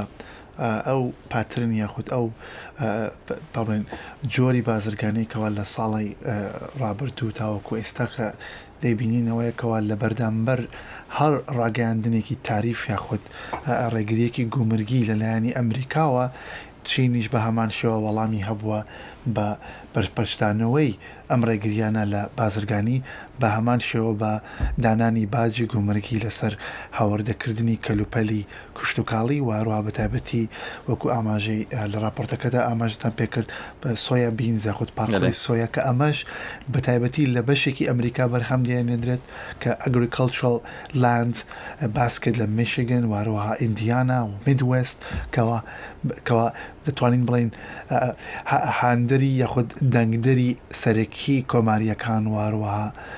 سەرۆک دۆناڵد ترامپن بۆیە بۆ دۆناڵد ترامپ گرنگەکەوە ئەو بازرگانی ناهاوسەنگیکەوە چەندین ساڵە کەوا دروست بۆ لە نێوان ئەمریکا و چین تۆزێک هاوسەنگی بکاتەوە بەڵام بە هەمان شێوە بە هەموو ڕێککەوتنێک و گرێبەستێکیش ڕازی نابێت بۆیە تەسەوڕ دەکەم یاخود پێشبینی دەکەم کەوە لە بەرامبەر هەڵگرتنی ئەو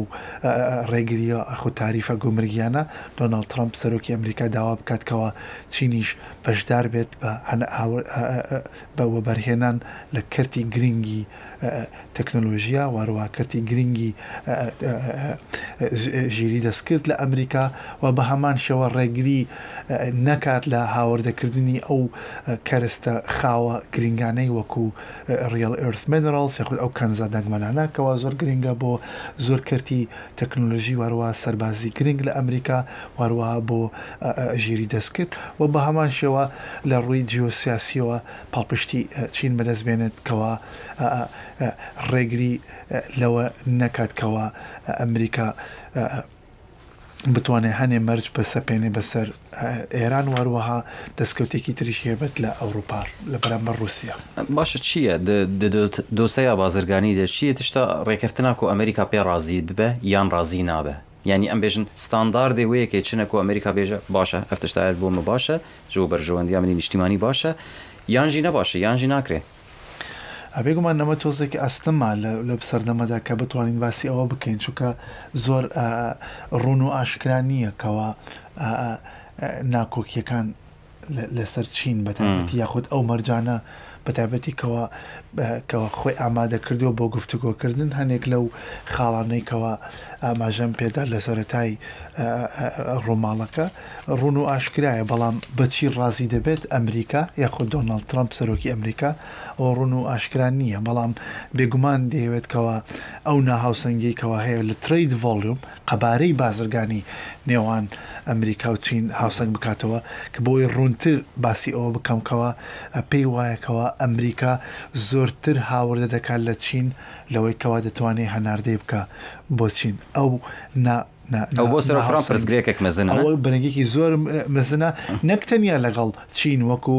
زلهێزێک و ڕکابەرێکی ئابووری زلهێز بە هەمان شێوە لەگەڵ وڵاتانی یەکێتی ئەوروپا لە وڵاتانێکەوە هاوپەیمانی ئەمریکان لە ئەوروپا و هەر لە هاوپەیمانێتی ناتۆ ئەو هاوسەنگکردنەوەی بازرگانی و قەبارەی بازرگانی بۆەوەی وەرتر بین بۆ دۆناڵد ترامپ سەرۆکی ئەمریکا زۆر خاڵێکی گرنگە دەوێت لە بەرامبەر هاوردەکردنی کەلوپەل و کەرستە لە چین لەو قەبارە بازرگانی هاوردەکردنە بە هەمان شێوە چینیش ئامادە بێکەوە بە هەمان شێوە هاوردەی هەمان قەبارە بکە لە ئەمریکا بە هەمان نرخ مەبەستمە. هەر یەکێک لە بڕیارەکان با بڵێن بڕیارە ئەمریکا و چین یەکێک لە شتەکانی کە تاوتوێ بکەن ئەگەری کڕینی فڕۆکەی بۆینگە کە بەڕێوەبەری جێبەجێکاری بۆینگیش با بڵێن لەگەڵ شاندەکەی سەرۆک ترامپا لەوەیە ئایا دەکرێت ئەمە جێبەجێ بکرێت یان شتێکە یان شیانی ئەوە هەیە ئەم ڕێک بگەن بە ڕێککەوتنێکی لەو جۆرە لەگەڵ چیندا؟ بەڵێ پێم وایە ڕێگەکێ دەچێت بەڵام ئایا تا چ حەدێک یاخود تا چەند مەودایەک با بڵێن چونکە ئەمریکا ئەوەشمان لە یاد نەچێتەوە یەکێک لە ناکۆکەکان ئەوە بێجگە لە قەبارەی بازرگانی بە هەمان شێوە کە پێڵێن پاتن ڕایت یاخود کۆپیڕایت وارووە ئەو ئینتەلێکچوەڵ پرۆپەرتیەکەوە هەندێک لە کۆمپانیاکان لە ئەمریکا بە تایبەتی کەەوە با بڵێن دوودڵن یاخود گومانیان هەیە لەوەی کەەوە ئەم پاتنت ڕایتە یاخود ئەو ئینتەلێکچوەڵ پرۆتێکشن ڕایتی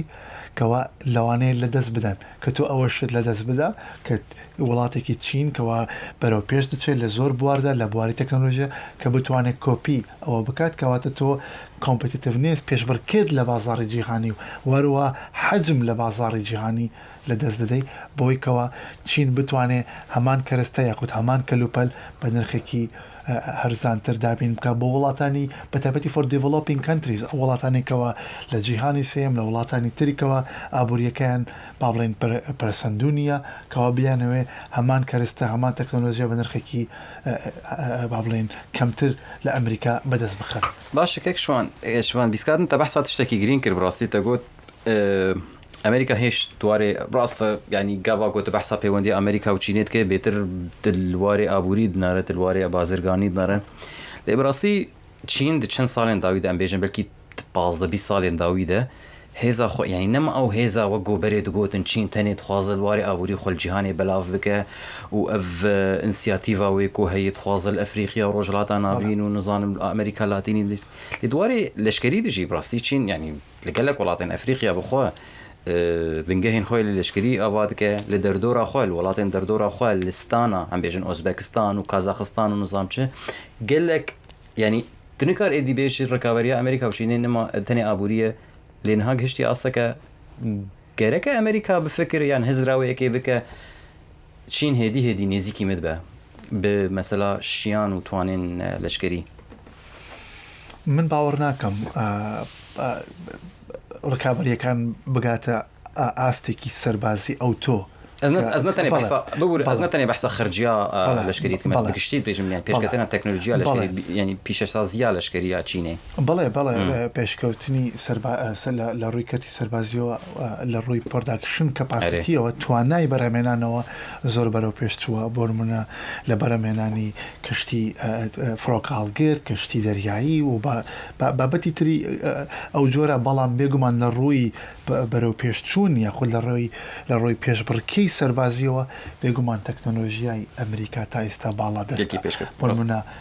نموني بوينغ تانينا بعمان شوا لفايتر جيت اير ستيلث فايترز كوا F-16 وروا لويش برو بيشتوتر F-35 تاري جنگي F-35 ام تكنولوجيا انا امريكا نايدا بها مولاتي تنيا بو ولاتاني هاوبيماني خوي لناتو هاوبيماني ناتو بلام او خليك اماجت بيدا لبرسياركه دمو ليادينا كمويه كوا لقل گەشەسەندنی بەرژەوەندە ئابوووریەکانی بێگومان چین بیری لەوەش کردوتەوە چۆن ئەم بەرژەوەندە ئابوووریانەی خۆی بپارێزێ بۆیە فراوانکردن و پەرسەندنی کەرتی سەربازیەکەشی لەو ڕوانگەوەیە کەوا چۆن بەردەوامی بدات بە گەشەسەندنە ئابوووریەکەی نەوەکو لە ڕێی پێشبڕکێوە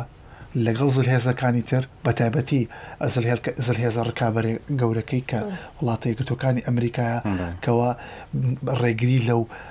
مۆدیلی یاخود لەو ترندی پەرسەندنی ئابووریە بکات بێگومان فراوانبوونی هێز توانای سەربازیش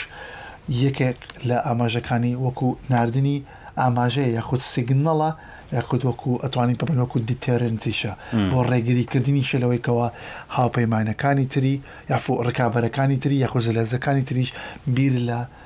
لە بژاردەی سەربازی نەکەنەوە یاخود ڕێگری ئەو تۆ دروست نەکەن لە گەشەسەندنی ئەو مۆدلە ئابوووریەکەوە چین زۆر پێیوەستە پێی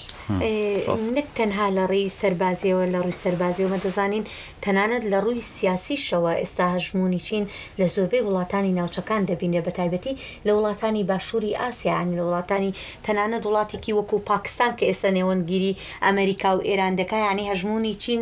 زۆرە لە وڵاتەدا لە هندستان لە وڵاتانی تری عەربی ئایا ئەمریکا چۆن دەتوانێت جارێکی تر بگەڕێتەوە ئەو وڵاتانە ینی بم بەڕێکەوتنێکی لەگەڵ چین دەتوانێت هەژمونی چین کەم کاتەوە لە وڵاتانە؟ پێم وایە چین و ئەمریکا وەکو دوو جلهێزی جیهان بەردەوام دەبن لەم ناوچانێکەوە ئاماژت پێکرد بەڵام ڕۆڵەکانیان جیاوازە منە لە وڵاتانی کەندا و پێوەستیان یاخود نزیکبوونەوەیان لە وڵاتێکی وەکو چین ئەتوانن بڵێن تەنیا لە ڕووی هاوردەکردن و هەناردەکردنی وزەوەیە یاخود وەدەرخستنی وزەوەیە لەم وڵاتانی ناوچەی کەندا و بەڵام لە ڕووی سەربازیەوە لە ڕووی پاراستنیانەوە بێگومان تاوەکو ئێستاش و پێم وایە لە داهاتووشدا ئەتوانین ئەوە بڵێنکەوە پێویستیان بە بەرگریکردنی ئەمریکایە ئەم بژاردەیە بە ئاستەمە بتوانین پێشبینی ئەوە بکەینکەوە لە پاراستن لەلایەن ئەمریکاوە بگۆڕن بە پاراستن لەلایەنی چینەوە. بەڵێ سیروان ئێمە وەکو ئاماژەمان پێکرد لە بەرنامە کەشمانێکێک لە هاوکارانمان فەرهاد فەلاحی لەگەڵ باڵێن لە بێژینگە ئێستا و لەوێەوە لەم چەند ڕۆژەیە راپۆرتمان بۆ نێرێەوە هەر ئەم ڕۆژ راپۆرتی بۆ نردبووین سەبارەت بە سەردانەکە و کارنامەکانی سەرۆک ترامپ قسەی کردو و بەردەوامە بێ لەسەر راپۆرتەکانی ئێستاش نازانی نەگەر پێم وابێ هێشتا ئامادە نەبووە لە سەرتاوە لەوە ئەچێ هێشتا ئامادە نەبێ دەرهێنەری بەرنامە ئاگادار مەکاتەوە هێشتا ئامادەنیە بەڵام هەوڵەدین ئێمە فەرهاد بێنینە سەر هێڵ و چەند پرسیارێکیش ئاراستی ئەو بکەین بزانین دۆخەکە لەوێ لە چین چۆنە ئێستا سەرۆکی ئەمریکا لەوەیە. بەڵێ ڕاست فەرهاد لێ ینی راپۆرتە خۆنی دەستپێکی دێژی بەحسا ئەجندەیە کرد وەختاکۆ گەهێشتن شخوا هەلبەتە و بەری سەرۆک ترامپ گەهێشتن وێ دەکەێت زانێ بوون ئەجندەوەی چاوە بوو یعنی ئەمێ ببینن نەها میتینگێک نەها جڤینێک لەدارت ناوبەرە شاندا ئەمریکی و شاندا پشتی ئەو مەراسیمێن پێشوازیە بەلکی فەرهاد هەنێک ئاگاهیە نول جەمە بنکات چ گەلو تشتێکی نودوان جڤینان دەهاتە نێقاشکردن يانا أزيدي سباقرم جم كاكشفان تبمر وستيا إيرو كاكشفان تيرو قال كي ماندي ببور بس سباسيات تكن سباسيا بسبوريات جي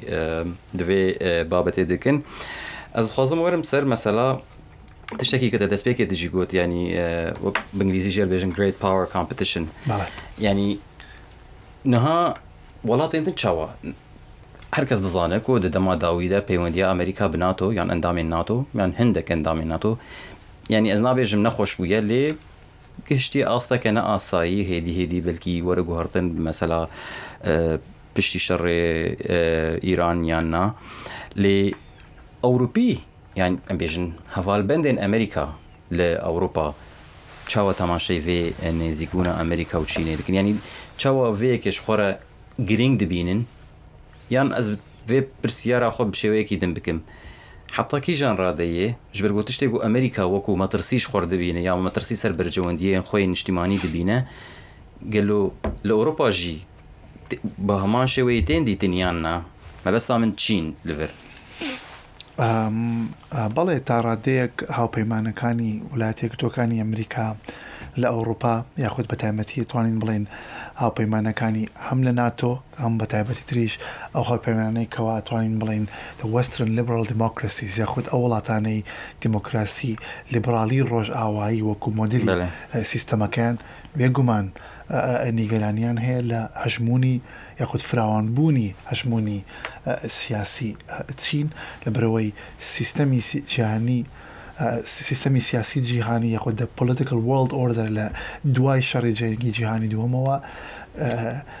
ئۆردەرێکە یاخود سیستەمێکە کەوا لە سەر ڕابەڕایەتی ئەمریکاوە دروست بووە بەڵام سیستەمێکەوە بە فراوانکردن و گەشەپێدان و بڵاوکردنەوەی دیموکراسیە بە سەرانسەری جیهان گەورەبوون و فراوانبوونی هەژمونی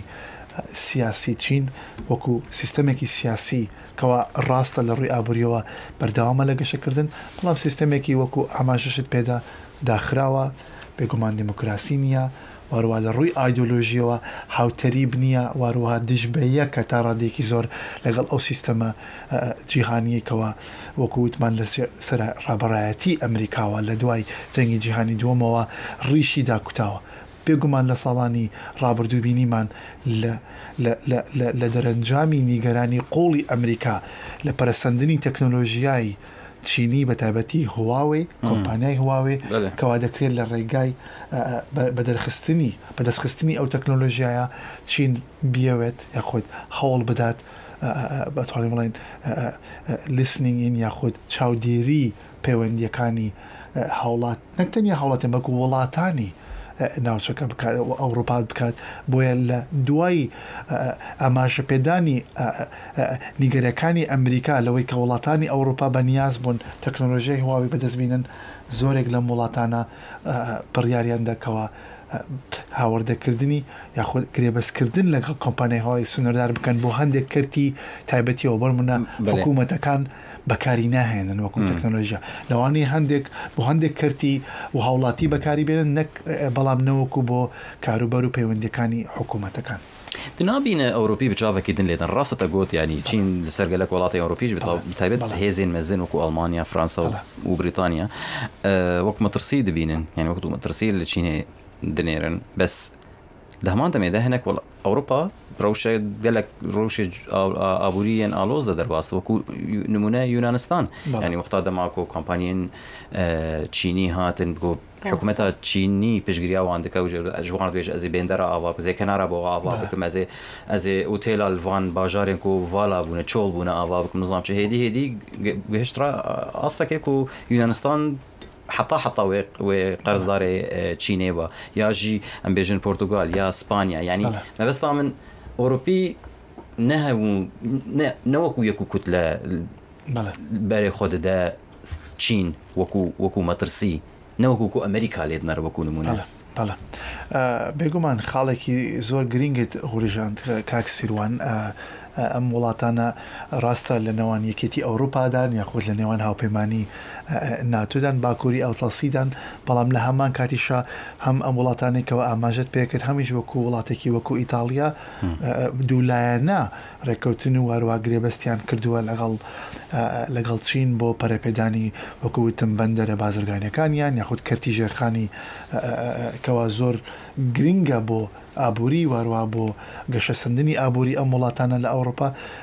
بەڵام لە بەرامبەر ئەمەدا لەو هاوپەیمانە با بڵێن تەقلیدیە نێو لەو هاوپەیمانە زلهێزەی کەوا هەیەە لەگەڵ ئەمریکا ئەمەیان دەست نەکەوتووە ئەمریکا نەهاتووە لە بری چین بێوێت با بڵێن وەبەرهێنان بکات لە ژێرخانی ئەم وڵاتانە یاخود لە بری ئەم وڵاتانە بێوێت کەوا یارمەتی ئەم وڵاتانەمدا لە دووبارە بنیاتانەوە یاخود گەشەکردنی ژێرخانەکانیان یاخود کەرتی پیشە سازیەکانیان ئەو بژاردەیە تا ئێستا ئەمریکا نەیداوە بە وڵاتانە وەکو گوتمان ئەگەر بێت و وڵاتانی ئەوروپا تا حدێک بتوان لە نێو خۆیاندا یاخود بتوانن بە جۆرێک لە جۆرەکان لە توانای نێوخۆی خۆیان ئەو شتە دروست بکەن ئەی باشە وڵاتانی جیهانی سێم یاخود دیڤلۆپینگ ئیکۆنۆمیز وڵاتانێکەوە ئابوووریەکەیان گەشە سندونیە لە ئەفریقا لە ئاسیا لە ڕۆژهەڵاتی ناوین ئەمان هەر بژاردەیەکیان لە بەردەستانیە بەڵکو سوپاسگوزار دەبن یاخود محتاجی ئەوە دەبن کەوا پەیوەست بن یاخود پشت بە کۆمپانیاکانی چین ببەستن بۆی کەوا بێن لە وڵاتەکەیاندا وەبەرهێنان بکەن نمونەش زۆرە بۆ نمونە لە نێوان ئەمریکا و ئەفۆ لە نێوان چین و عێراق یەک لەو نمونانێک کە دەتوانین باسی بکەین لە بەرامبەر بەدەستخستنی وزە لەلایەن چین لە بەرامبەر گەرنتیکردنی و وەردەستخستنی هاوردەکردنی وزە لەلایەن عێراقەوە بەڵێنی داوەکەوە لە ساڵانی ڕابردوو ڕێکەوتنێکە بۆ ئاماژە بەوەی دەکردکەوە نزیکی 1000 قوتابخانە بۆ عێراق دروست بکەن ئەمریکا و بژاردەی نەداوە کە هاوپەیمانێکی استراتیژی نزیکی شێتی چەندین ساڵە لە ڕۆی سەربازیەوە یارمەتی عێراقی داوە بۆ نمونە بۆ ساڵبرد بەسەر ڕێکخراوی تیرۆریستی داعش بەردەوامە بین لەسەر گفتوگۆکەمان بەڵام دەمەوێت هەندێک لایەنی مێژووی پەیوەندەکانی نێوان ئەمریکا و چین بەبیری بینەران و بیسەران بێنمەوە پەیوەندی نێوان ئەمریکا و چین لەسەر ئاسی سەرۆکایەتی دەگەڕێتەوە بۆ مانگی 2 ساڵی 1972 کاتێک سەرۆک ڕیچارد نیکسن بۆ یەکەم سەرۆکی ئەمریکا کە سەردانی کۆماری گەلی چین بکات نیکسن لە میانی سەردانێکیدا لە 21 تا 28 لە بەیجینگ لەگەڵ سەرۆکی پارتی کۆمونیست ماو زێتونگ و سەرۆکوەزیران ژۆ ئێنلای کۆبۆوە کە بە ڕاگەیاندراوی شانگهای زەمینەسازی بۆ ئاساییکردنەوەی پەیوەندەکانی نێوانیان کرا هەردوو وڵات لە مانگی 1 ساڵی 1970 بە فەرمی پەیوەندی دیپلۆماسیان دامەزراند لە سەردەمی سەرۆک جێمی کارتەر و دێنگ شیاوپینگ سەرۆکی چین لەو کاتەوە هەموو سەرۆکێکی ئەمریکا لەگەڵ سەرکردەی باڵای چین کۆبۆتەوە لە ساڵی 2014 سەرۆکی چین شی ژینپینگ میوانداری سەرۆک باراک ئۆبامای کرد بۆ گەشتێکی ئێوارە لە کۆمەڵگەی سەرکردایەتی ژۆنگهای لە بەیجینگ لە مانگی 11 ساڵی 2017 سەرۆکی چین شی میوانداری ترامپی کرد بۆ سەردانێک لە بەیژینگ کە بە سەردانی فەرمی تایبەت ناوی برد تاکە دەستنیشانکردنی لەو جۆرە بوو کە چین بۆ هەر سەرکردێکی بیانی کردبێت و بریتی بوو لە ئێوارەخوانێکی تایبەت لە مۆزەخانەی کۆشک و مەراسیمێک کە تیایدا مارشی نیشتیمانی ئەمریکا لەگەڵ باندی میوزیکی لەشکری چین پێشکەشکرا سەرۆک جۆ بایدنێژ لە ساڵانی 2022 2023 و 2024 لە ئیندۆنوسیا و ولاتی کالیفۆرنیای ئەمریکا و پێرو لەگەڵ شی کۆبەوە پاشان ترامپوشی لە لوتکەی هاوکاری ئابووری ئاسیا و زەریای هێمن لە شاری بۆسان لە کۆریای باشوور لە ئۆکتۆبەری 2025 کۆبوونەوە و لەوێ هەردوو لە گەیشتە ئاگربەستی بازرگانی لوتکەی ئێستای بەیژینگ یەکەم سەردانی سەرۆکی ئەمریکایە بۆ چین لە دوای گەشتەکەی ترامپ کە لە ساڵی ساڵی 2017 بوو لە خولی یەکەمی سەرۆکایەتەکەیدا. لە دوای سەردانەکەی ترامپ لە ساڵی 2017ەوە پەیوەندەکانی ئەمریکا و چین بەهۆی ناکۆکی بازرگانی و پەتای کۆڤید-19 و کێبڕکەی تەکنەلۆژیا و ناکۆکی لەسەر تایوان ئاڵۆزی تێکەوت. جاسیروان باسێکمان لە مێژووی بەڵێن مێژووی پەیوەندەکانی نێوان ئەمریکا و چینکریانی مێژوویەکی سەرنجڕاکێشە بەڵام زۆر مێژوویەکی کۆنیش نییە مەبینین لە ساڵی 1970 دەستی پێکردووە ئەو هەوڵە عینەن هێرۆژ چونکو نەدرێژە من گوت سەرنجڕاکێشە لە قۆناغی کاک شوان ئەسپازم نەرینا تەژیت وێوەرتنی ئەمریکا دەستپێکی اعتراف بچین نەتکرد ئەف حکوومەتا چینەها ئەمریکا اعتراف پێ نەتکرد پشتی وێ اعتراف پێکرد و دانوستاندنی فەرمی سەراسا دیپلۆماسی چێ بوون پشتی ئەمریکا وەکومە بیسکادنجی گۆ بەحث کرد ئەمریکا چین ئانی ناو سیستەما داراییە جیهانی سیستەما بازرگانی و نەها وەکو دزل هێز هەمدواری ئابووری دە هەمدووەکی دن وەکو سەر ئاستا جیۆسیاسی وەکو دهێزێن مەزن ترامپ دچە چینێ نەسەردانەکە نۆرمالە لوتکێ یعنی ژبرلۆ من گوت ڕاستی سەرنجڕاکێشە گوت 5 ساڵی دە چەند قۆناغە دە پەیوەندی ئەمریکا و چینێ چەند قۆناغی بالکێش زێدە بالکێش را دەرباس بوو چت بێژە بەڵێ بێگومان پێشوەیەکی زۆر دوور و قۆڵ نییە ساڵی 1970 تاوەکو ئێستا نزیکی 55 ساڵ 54 ساڵێکە کە پەیوەندیەکان دوولایەنە یاخود پەیوەندی دیپلۆماسی لە نێوان ئەمریکا و چین دەستی پێکردووە و سەرەداوی ئەم پەیوەندیش دەگەڕێتەوە بۆ سەردەمی جەنگی سارد یاخود کۆڵد وۆر ئێرا کە ئەو کاتە لە سەردەمی ئیدارەی ریچارد نیکسن وەروەها بێگومان وەزیری دەرەوەی ئەمریکا لەو کاتەدا هێنری کیسنجەر و لە هەمان کاتیشە ڕاوێژکاری ئاسایشی نیشتیمانی ئەمریکا بوو کە پێی وا بوو بۆ ئەوەی کەوە لە جەنگی ساردا ئەمریکا باڵا دەستتر بێ یاخود تو have the upper hand پێویستە نزیک بوونەوەی نێوان چین و سۆڤێت لەو کاتە وڵاتی سۆڤێت یەکێتی سۆڤێت لەو کاتە کە هەردوو وڵات سیستەمێکی کۆمیونیستین کە با بڵێن they were leading the communist blockەوە ئەو دووریە ئەو پەیوەندیە نزیکتر نەبێتەوە بۆیە ئەمریکا لە ڕێگەی دروستکردنی پەیوەندی دیپلۆماسی لەگەڵ چینەوە هەوڵی داکەوە چین نزیکتر بخاتەوە لەو مۆدلێکەوە گلۆبەلایزین وەرد یاخود ئەو ڕابرایەتی ئەو بڵۆکێکەوە ئەمریکا دەیکرد کە نزیکتری بکاتەوە لە بەرژەوەندەکانی خۆی لە بەرژەوەندی ڕۆژئاوا نزیکتری بکاتەوە بێگومان ناتوانێت سیستەمەکەی لە ڕووی سیاسیەوە بگۆڕێت بەڵام لە ڕووی داخڵکردنی بە سیستەمی ئابووری جیهانەوە پەیوەستکردنی با بڵێن چین بە سیستەمی ئابووری جیهانگیری کە ئەمریکا دروستی کردووە لە دوای کۆتایهێنانی شەڕی جەنگی جیهانی دووەمەوە ئەوە بوو بەشێک بۆ لەو استراتیژی ئەمریکا کە بیری لێ کردوێتەوە لەو کاتەکەەوە پەلکێشی چین بکە بۆ نێو ئەو جیهانگیریە وەروەها دووری بخاتەوە لە وڵاتێکی زلهێزی ئەو کاتە کە ڕکابەری یەکەمی ئەمریکا بوو لە سەردەمی جەنگی سارد کە یەکێتی سۆڤێتە تدوێژە چین هەوڵداک و ئەڵتەرنەتیڤێکێش بۆ وێ سیستەما ناونەتەوەی نێودەوڵەتی بەسەرکەشی ئەمریکا بکە سەر نەکەت نها دخوازە سیستەما هەیە ینی یاسایەن یاریە بگۆرە ji بۆ و ڕۆڵا چینێ تێدا بەهێزتر ببە نەتەنێ ئەمریکا ینی ئەمریکا نەباڵە دەست بە یان وڵاتیان ڕۆژاوان نەباڵە دەستن تدوێژە تشخیص هم درسته جبرگو گله کلو دبیجن چین نکاری بو آلترناتیوکش سیستم ناوتی پیدا بکه نهات خوازه ریفورم هم بیجن چاکسازی دهندر و سیستم هایی دکو اوجی بشک جه بکه بله لربازی ریالیزمی پیوندینی دولتی کان اما جبو دکات کوا بەتایبەتی rising powers ئەو وڵاتانێکەوە هەژمونەکەیان لە ڕووی ئابووری سەربازیەوە لەگە شەسەندندایە دایانەوێ ئەو سیستەمەی وارووە ئەو ڕێسایی یاریە یاخود ئەو ئۆردەرەیکەوە دروست بووە دووبارە گفتوگۆ بکەنەوەروەها ئاڵوگۆڕی تتا بکەن لە ڕووی تێڕوانینی چینەوە ئەو سیستەمە سیاسیە جیهانیکەوە دروست بووە لە دوای جەنگی جیهانی دووەمەوە سیستەمێکە کەوا ڕێسایەکانی دامەزراوەکانی institutions و and rules بە جۆرێک نووسراونەتەوە و داڕێژراونکەوە سوپریمەسی یاخود ڕابەڕایەتی ئەمریکا گەرنتی و زامن دەکە. بۆیە وەکو وڵاتێکەوە بەردەوامە لە گەشە سەندن لە ڕووی ئابوووریەوە داوا دەکا و دەخوازێکەوە جۆرێک لە دووبارە ریفۆرمکردن یاخود گۆڕانکاری بکرێت لە ڕێساکانی وەروەها لە دامەزراوەکانی ئەو سیستەمە جیهانیە. بۆ نمونە IMF یاخود ڕێکخراوی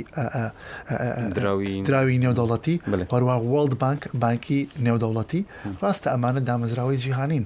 بەڵام لە ڕووی تێڕوانینی چینەوە چۆنیەتی بڕیاردان لەم دامەزراوانە بە جۆرێکەکەوە لە مسۆگەرکردن و دڵنیاییدانە بە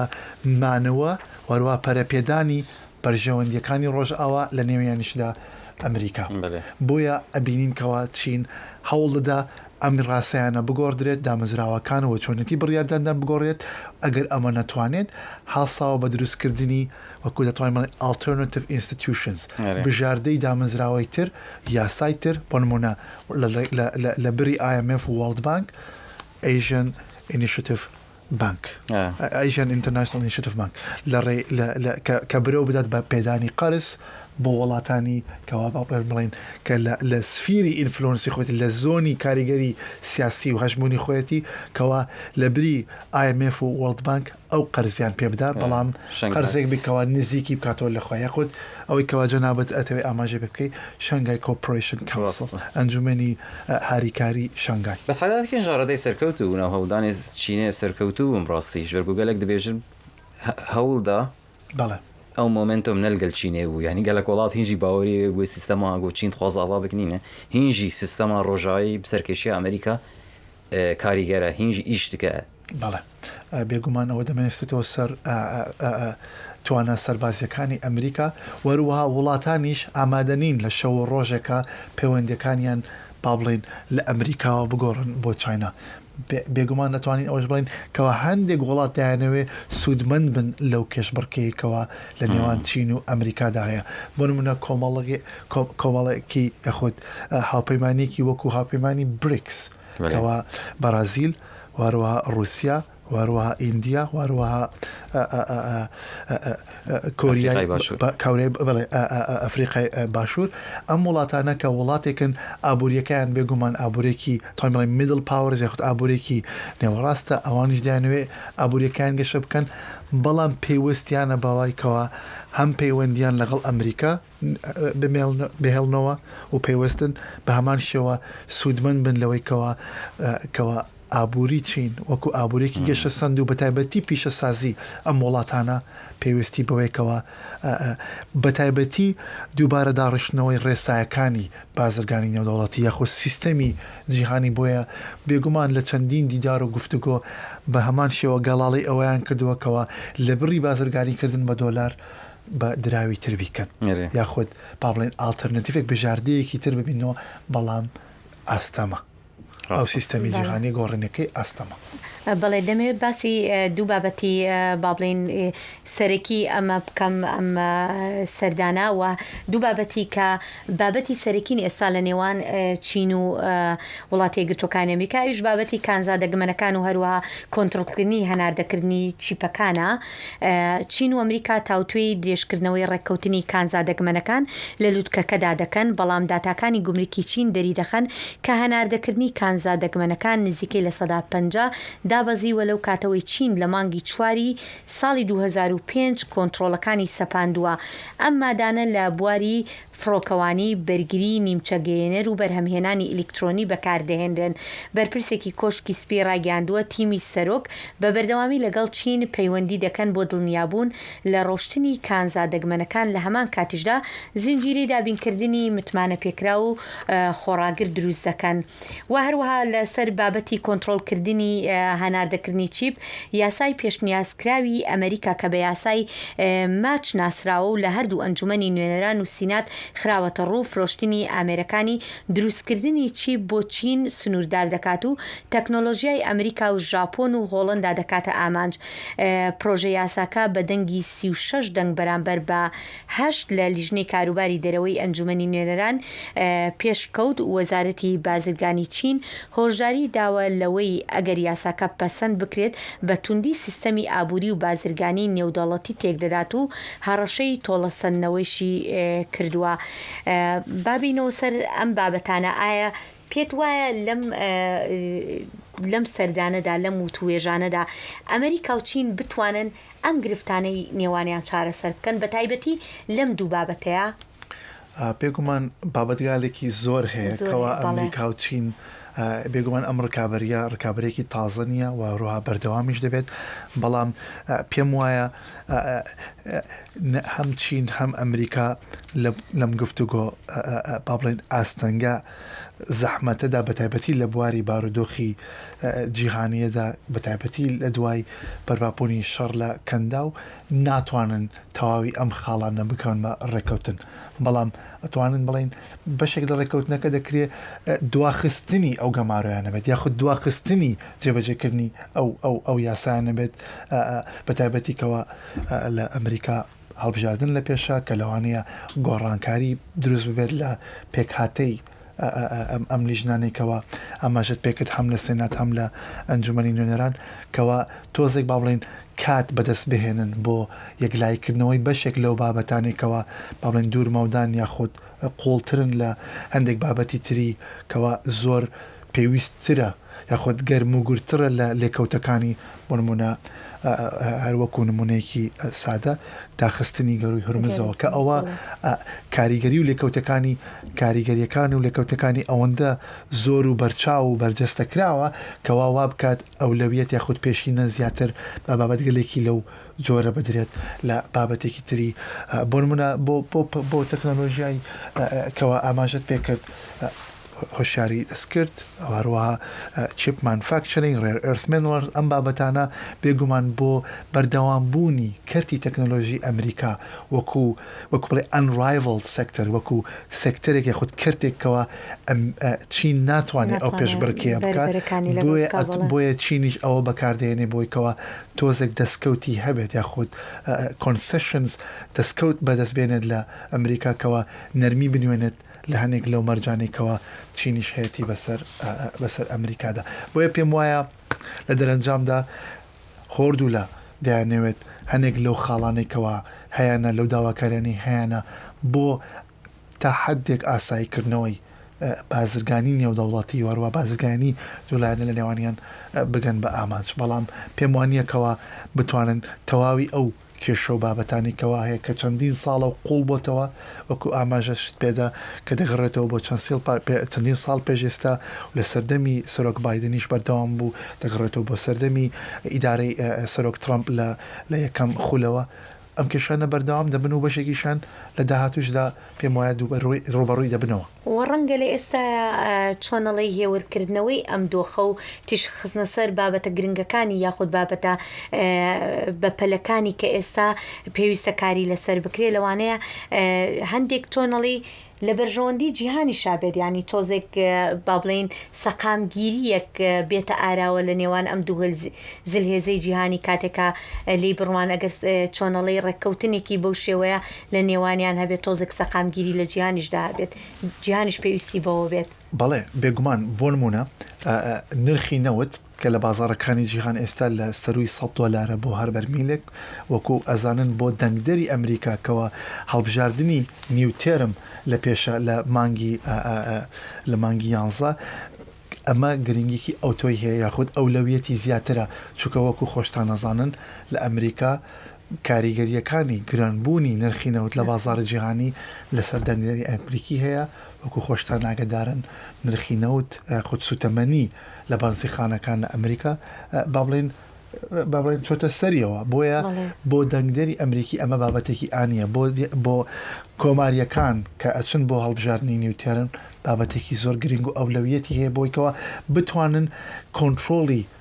سێنەت واروە کۆنتترۆلی ئەنجومەنی نوێنەران لە دەست نەدەن لە ڕووی دەنگەکانەوە ئەگەر لە دەستی بدەن بێگومان ناتوانن بپڕژێنە سەر ئەو بابەت گەلانێکەوە دوورمەودان یاخود کاریگەریەکانیان قوڵتریشە. بەڵێ باشە ئەز پرسێکێتم بکەم ئەس باوەتکەم هەفکارێمە هەوڵ دەدەن و پەیامنێرێمە هەفکارێمە فەرهاد فەلاحیش بێژینگێ بمار ئامادە بکەن لێ دوێ ناوەڕێدا ئەزێ پرسێکە دنشتە بکەم کەک شڤان مەسەلا چینێ گەلۆ کۆدەنگی لەسەر مەسەلا چینێ هەیە هەلبەت گەلێک مژارین چینێ هەنە لێ وەکو نمونە مەسەلا کاپیرایتس مەسەلا گەلێک پرسگرێک هەنە گۆبڕاستی هەم کۆماری هەم دەموکرات مەسەلا نە مەسەلا کی سەرۆکە کۆماریە دەموکراتە دو کۆنگرسێدا کۆدەنگی سەروان هەیە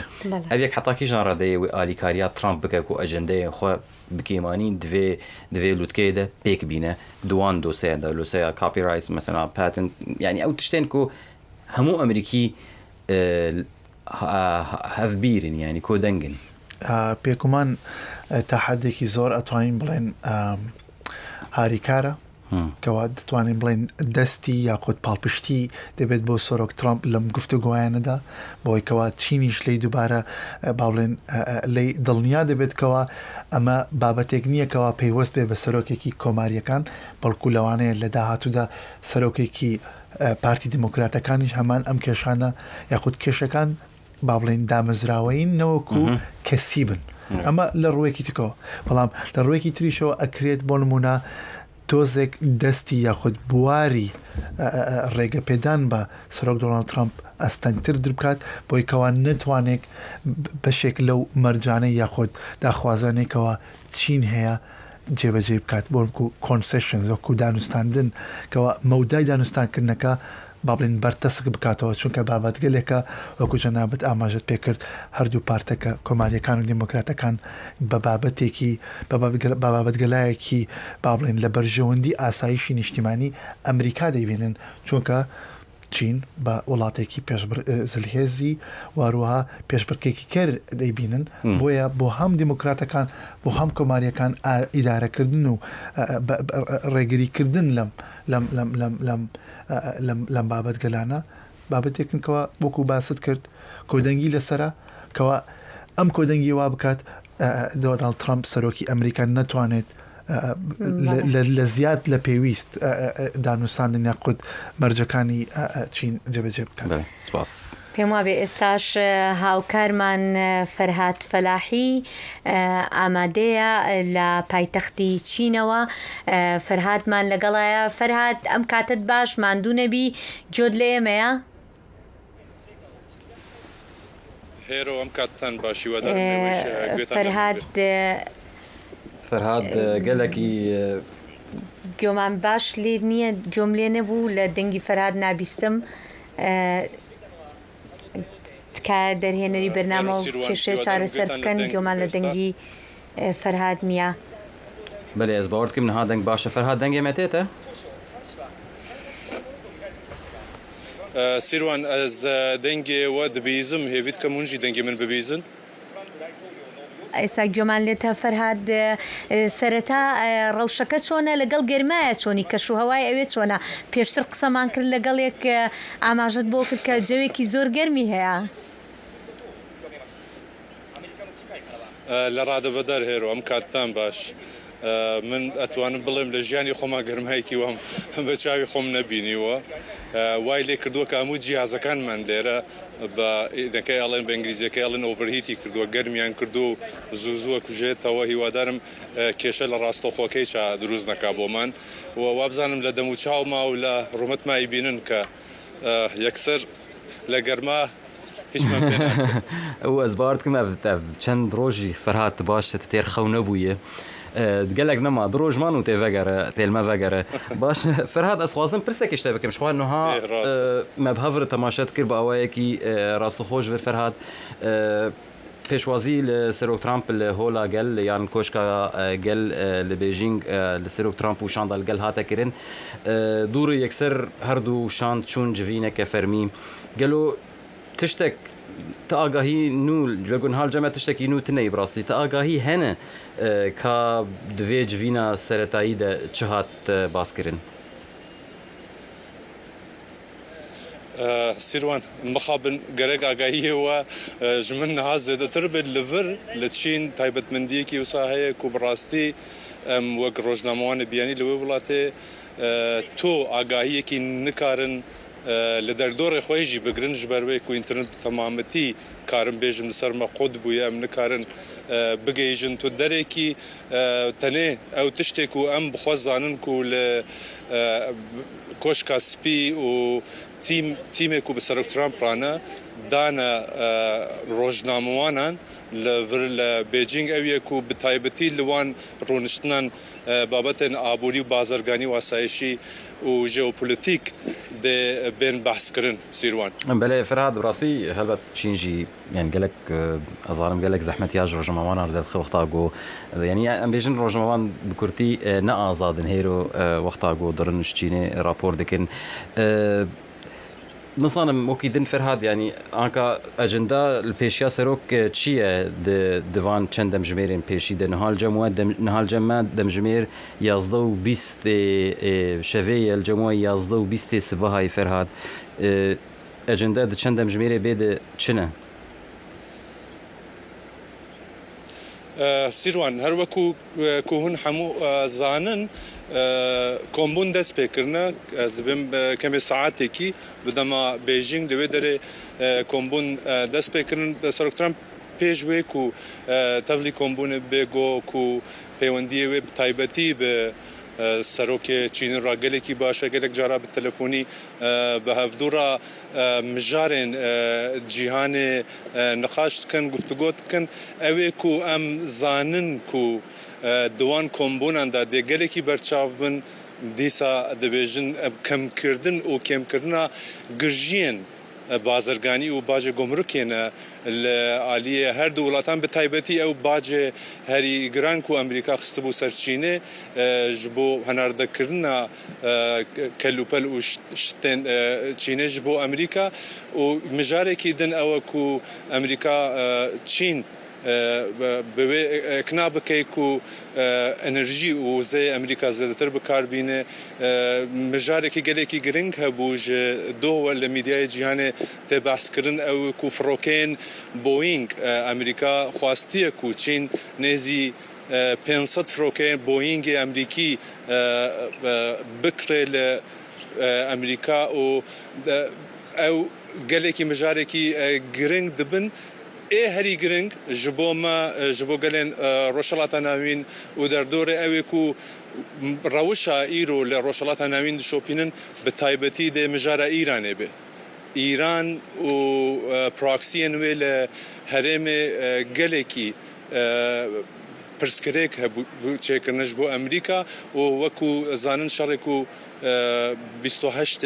ما دو دست بکرد لدجی ایران به سرکردایتی امریکا و به هوالبندی اسرائیل گله کی بالا خود دای سر بازار جهان جی امریکا به تایبتی خوازه چین و ولاتی که کاریگری و تایبت لسر ایران هنه جبروی کو شریکی کی آبوری گله کی گرینگ به ایران رای نفت و مازوت خوی هری زده ج ایران دستینه و کلوپله خوی به ایران را دفروشه او گله کی ده باندور کی تایبت هبلوان گفتگو و تو بجاندا کو امزانن امریکا به تایبتی خواستی کو چین زخت و گشار لسر ایران چه بکه بله فرهاد باشه ای بابتی تایوان آیا بابتی تایوانیش گفتگو کردن لسر بابتی تایوانیش یکی کل کارنامه کن بدلنیایی و هیرو بدلنیایی و تایوان بشکی گرینگی ام گفتگوانه ابد بلان بداخه و حتی استایش هیچ زانیاریک لچونیتی و تویش کردن لسرم بابتانه لبردست نیه هشتا چاورین کوبنوکه دستی پیکردوه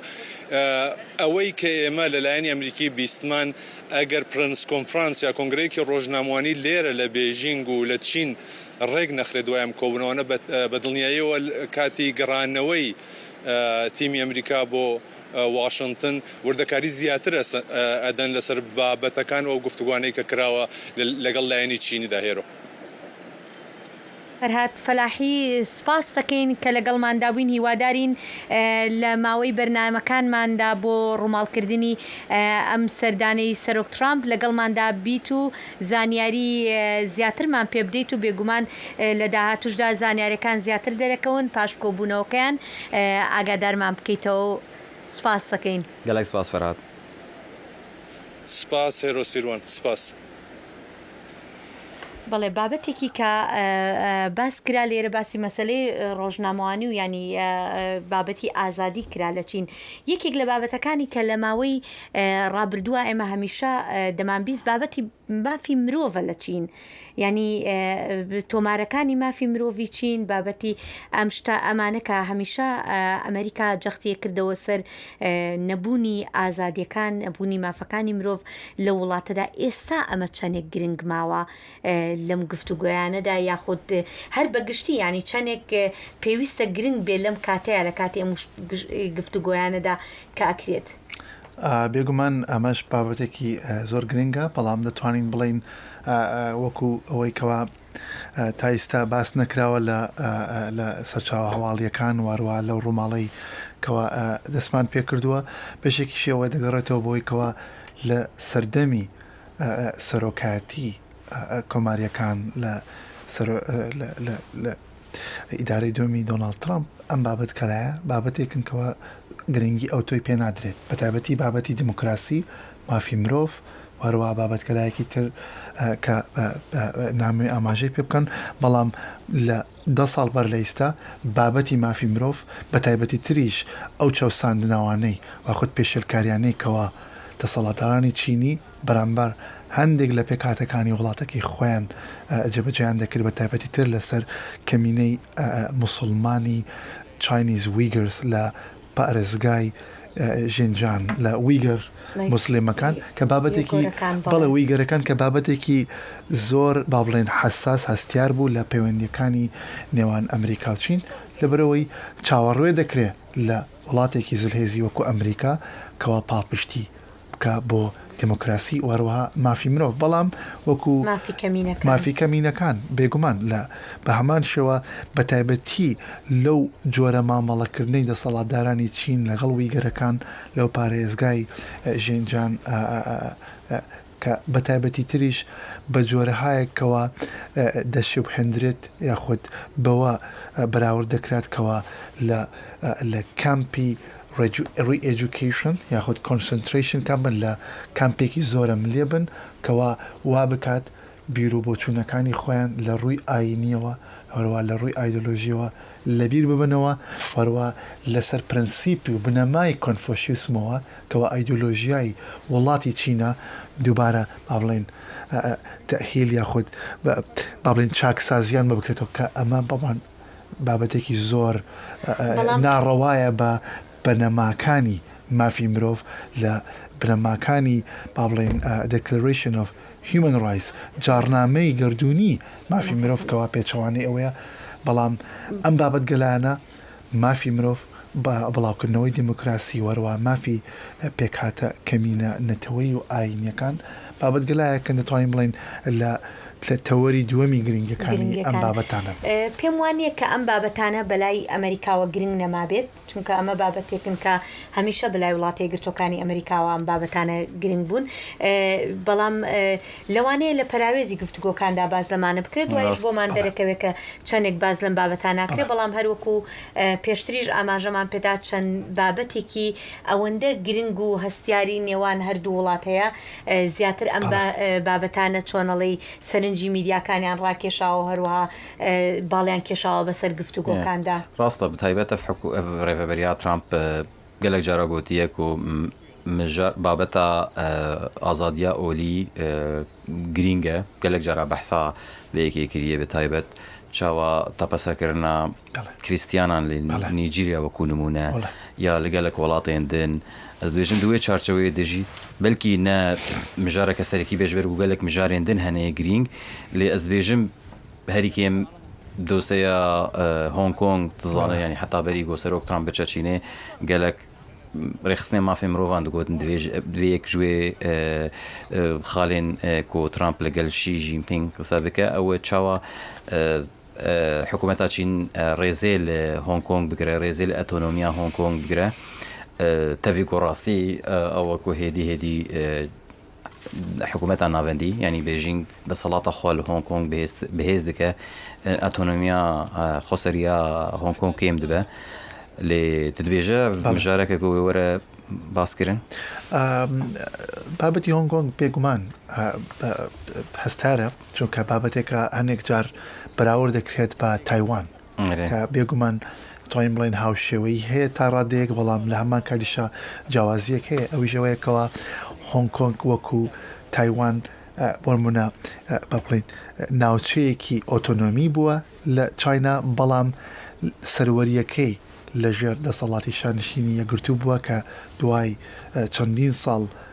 لە ئیستعماری گەڕاندراتەوە سەروەریەکی گەڕێنراوەتەوە بۆ چین نەوەکو ڕەهاییەکی ئۆتۆنۆمی هەبێت وەکوکەوە تایوان هەیەتی لەبەر ئەوە بەراورد دەکرێت هاوشەویەکەیە بەڵام هاوشەویەکە توانین بڵێن سنووردارە بێگومان پێم وایە لە کۆتاییدا بۆ وڵاتی یەکگرتووەکانی ئەمریکا مانەوەی یاخود هێشتنەوەی ئەو ستاتسکۆ ئەو بارودۆخی کە ئێستا هەیە لە ڕووی جۆ سیاسی واروها ستاتسی پێگەی تایوانەوە ئەوە هەم بۆ هەناردەکردنی بۆمونە هەژمونی ئەمریکا لە ڕۆژهەڵاتی ئاسیا هەم بۆ ئاساییکردنەوەی بارودۆخی بازرگانی نێوان ئەمریکا و چین ئەمریکا ئەو پاڵپشتیەکەوە هەیەی بۆ تایوان بە جۆرێک نایخاتکەوە گرژی زیاتر بخاتە نێوان پەیوەندیەکانی ئەمریکا و چینەوە لە کۆتاییشدا پێم وایە سەرۆک دۆناڵد ترامپ بابەتگەلایەکی لەو جۆرە بە سیادە یاخود سەروەری ئەم وڵاتانە لە قەڵەمی دەدات پێم وایە ئەم پرزگەلە بۆ مافی مرۆڤ بۆ ئازادی ڕۆژنامەوانی پێم وایە تا ڕادەیەک ئەم پرزگەلایە بە پرسی نێوخۆیی وڵاتەکە وەکو سەروەری وڵاتەکە لە قەڵەمی بدا مانای ئەوە ناگەێنێکەوە لە پەراوێزدا گفتوگۆ ناکرێت بەڵام مانای ئەوەش ناگەێنێکەوە مەرج بسەپێنێت یاخۆت ببن بە خاڵێکی ڕەهای ئەوتۆ لە پەیوەندی دوولایەنەی ئەمریکا و بەێ هێرۆ هەگەر تپرسێکدن تنە بسەر دەوێ بابەتێ خوازم بابەتێ بگوهارم ڕاستی مژارتن هەیە سپاس ینی شوان ئەس خوازم نەرینەتە سەروەیەکێ بزانم کە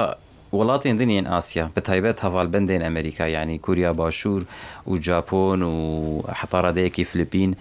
چاوە لەوێ پەیوەندیان و یانی ئەم بێژن لەوێ هەریکێم لەوێ لوتکەیە چین و ئەمریکا تەماشە دکن وەکونمونە هێرۆ دەستپێکێت گوت هەنێک ئەو کۆبوونی دەستپێکێت ناوبەرە وەزیرێک ئەنجینەی ئەمریکا سکات بەسنت و ڕایەدارێن چینی لە سیۆل لە پایتەختە کوریا باشوور چێ بوو یعنی حتا کیژان ڕادەیە وڵاتێن هەڤالبند یەن ئەمریکا دخوازن و ئەو سەقامگیری تێکەوە پەیوەندیان ناوبەرە هەردوو وڵاتاندا چین و ئەمریکا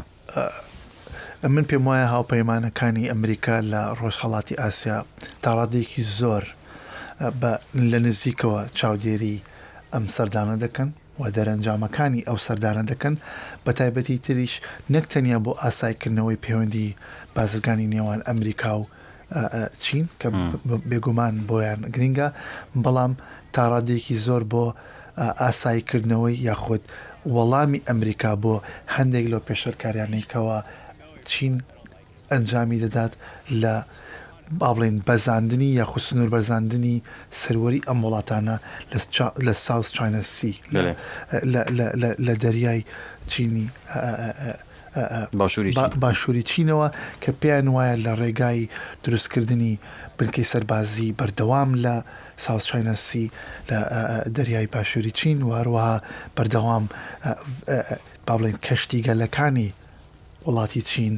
لەم ڕووبارە دەبنە هۆی بابڵێن پێشەرکردنی نەک تەنیا سەروەری بەڵام هەندێک جار دروستکردنی ڕێگری یاخۆت فشارخستنە سەر کەشتی وڵاتانی ئەم ناوچەیەکە سەروەری ئەم دەریایە بە هەمان شێوە هاوبەشە لە نێوانیاندا ئەم کەشتی گەلانە دەکرێت کەشتی ماسیگر بن کەشتی دەریایی بن ئەم پێشەلکەرانە و فشار خستنە سەر کەشتی گەلانەی وڵاتانی ترکەوە وەکووتم سەروەری ئەم دەریایە هاوبەشە لە نێوانیان بۆیان خاڵێکی زۆرینگەکەوە زۆر گرینگە بەلایەنەوەکەوە ئەمریکا با بڵێن بیکە بە مەرج یاخود با بڵێن ئەم خاڵە گفتوگۆ بکات لەگەڵ چین. باشە شێوازی مامەڵەی ئەمریکا لەم گفتوگۆیانەدا چەندێک گرنگە بۆ ئەوەی وڵاتانی هاوپەیمانی ئەمریکا لە ناوچەکەدا متمانەیان بە ئەمریکا بمێنێتەوە. بەڵێ بێگومان پەیوەندێکی دوولایەنەیە ئەمریکا پێویستی بە وڵاتانەیە وەک چۆن ئەم وڵاتانش پێویستیان بە ئەمریکایە پێویستی ئەم وڵاتانە بە ئەمریکا بۆ پاڵپشتی سەروەریەکانە وەروەها بەرگەریکردنیانە لە هەمان کاریشدا بۆ ئەوەی کەوا بتوانن بەرگری بکەن بە تایبەتی لە هەژمۆنی کۆریای باکوور نەوەکو تەنیا لە هەژمۆنی چین کە بەلایەنەوە بە هەمان شێوە مەترسیدارە یاخود مەترسەکەی کەمتر نییە لە هەمان کاریشە لە پێگەی ئەمریکاوە ئەم هاوپەیمانەتیانە تەنیا هاوپەیمانەتی ئابوورین بەڵکو هاوپەیمانەتی سەربازین کەوا چەندین جار بەیەکەوە مەشقی سەربازی دەکەن واروها پێگەی سەربازی ئەم وڵاتانە بە هەمان شێوە پێگەی سەربازیەکی ئەو تۆنکەوە ئەمریکا دەتوانێت بەکاری بێنێت بۆ مەشقی سەربازی واروها بۆ ئامادەکردن بۆ ئامادە سازی یاخود پیشاندانی ئامادەیی ئەمریکا لەم ناودێکە پێڵن projecting power بۆیکەوە سیگنەڵ و ئاماژە بکە کەوە ئەمریکا لەم ناوچانە بەردەوامە و پەیوەستە بە پارێزکردن لە هاوپەیمانەکانی بۆ هاوپەیمانەکانی لە ڕۆژهەڵاتی ئاسیا ئەم ئاماژەیە زۆر گرینگە کەوە لە کاتی ئەوەی کەوە ئەمریکا هەوڵدەدا پەیوەندەکانی لەگەڵ ئاسیایە لەگەڵ چینە ئاسایی بکاتەوە ئەوە لە یاد نەکاتکەوە هاوپەیمانەکانیشی پەیوەستن بە هەژمۆنی ئەمریکا لەو ناوچەیە و بە پاڵپشتی سەربازی ئەمریکا لەم وڵاتانە بەڵام لە هەمان کاتیش لە سەروەری ئەم وڵاتانە لە دەریای باشووری چین بۆ بەردەوامیدان لە ئابوووریەکەیان.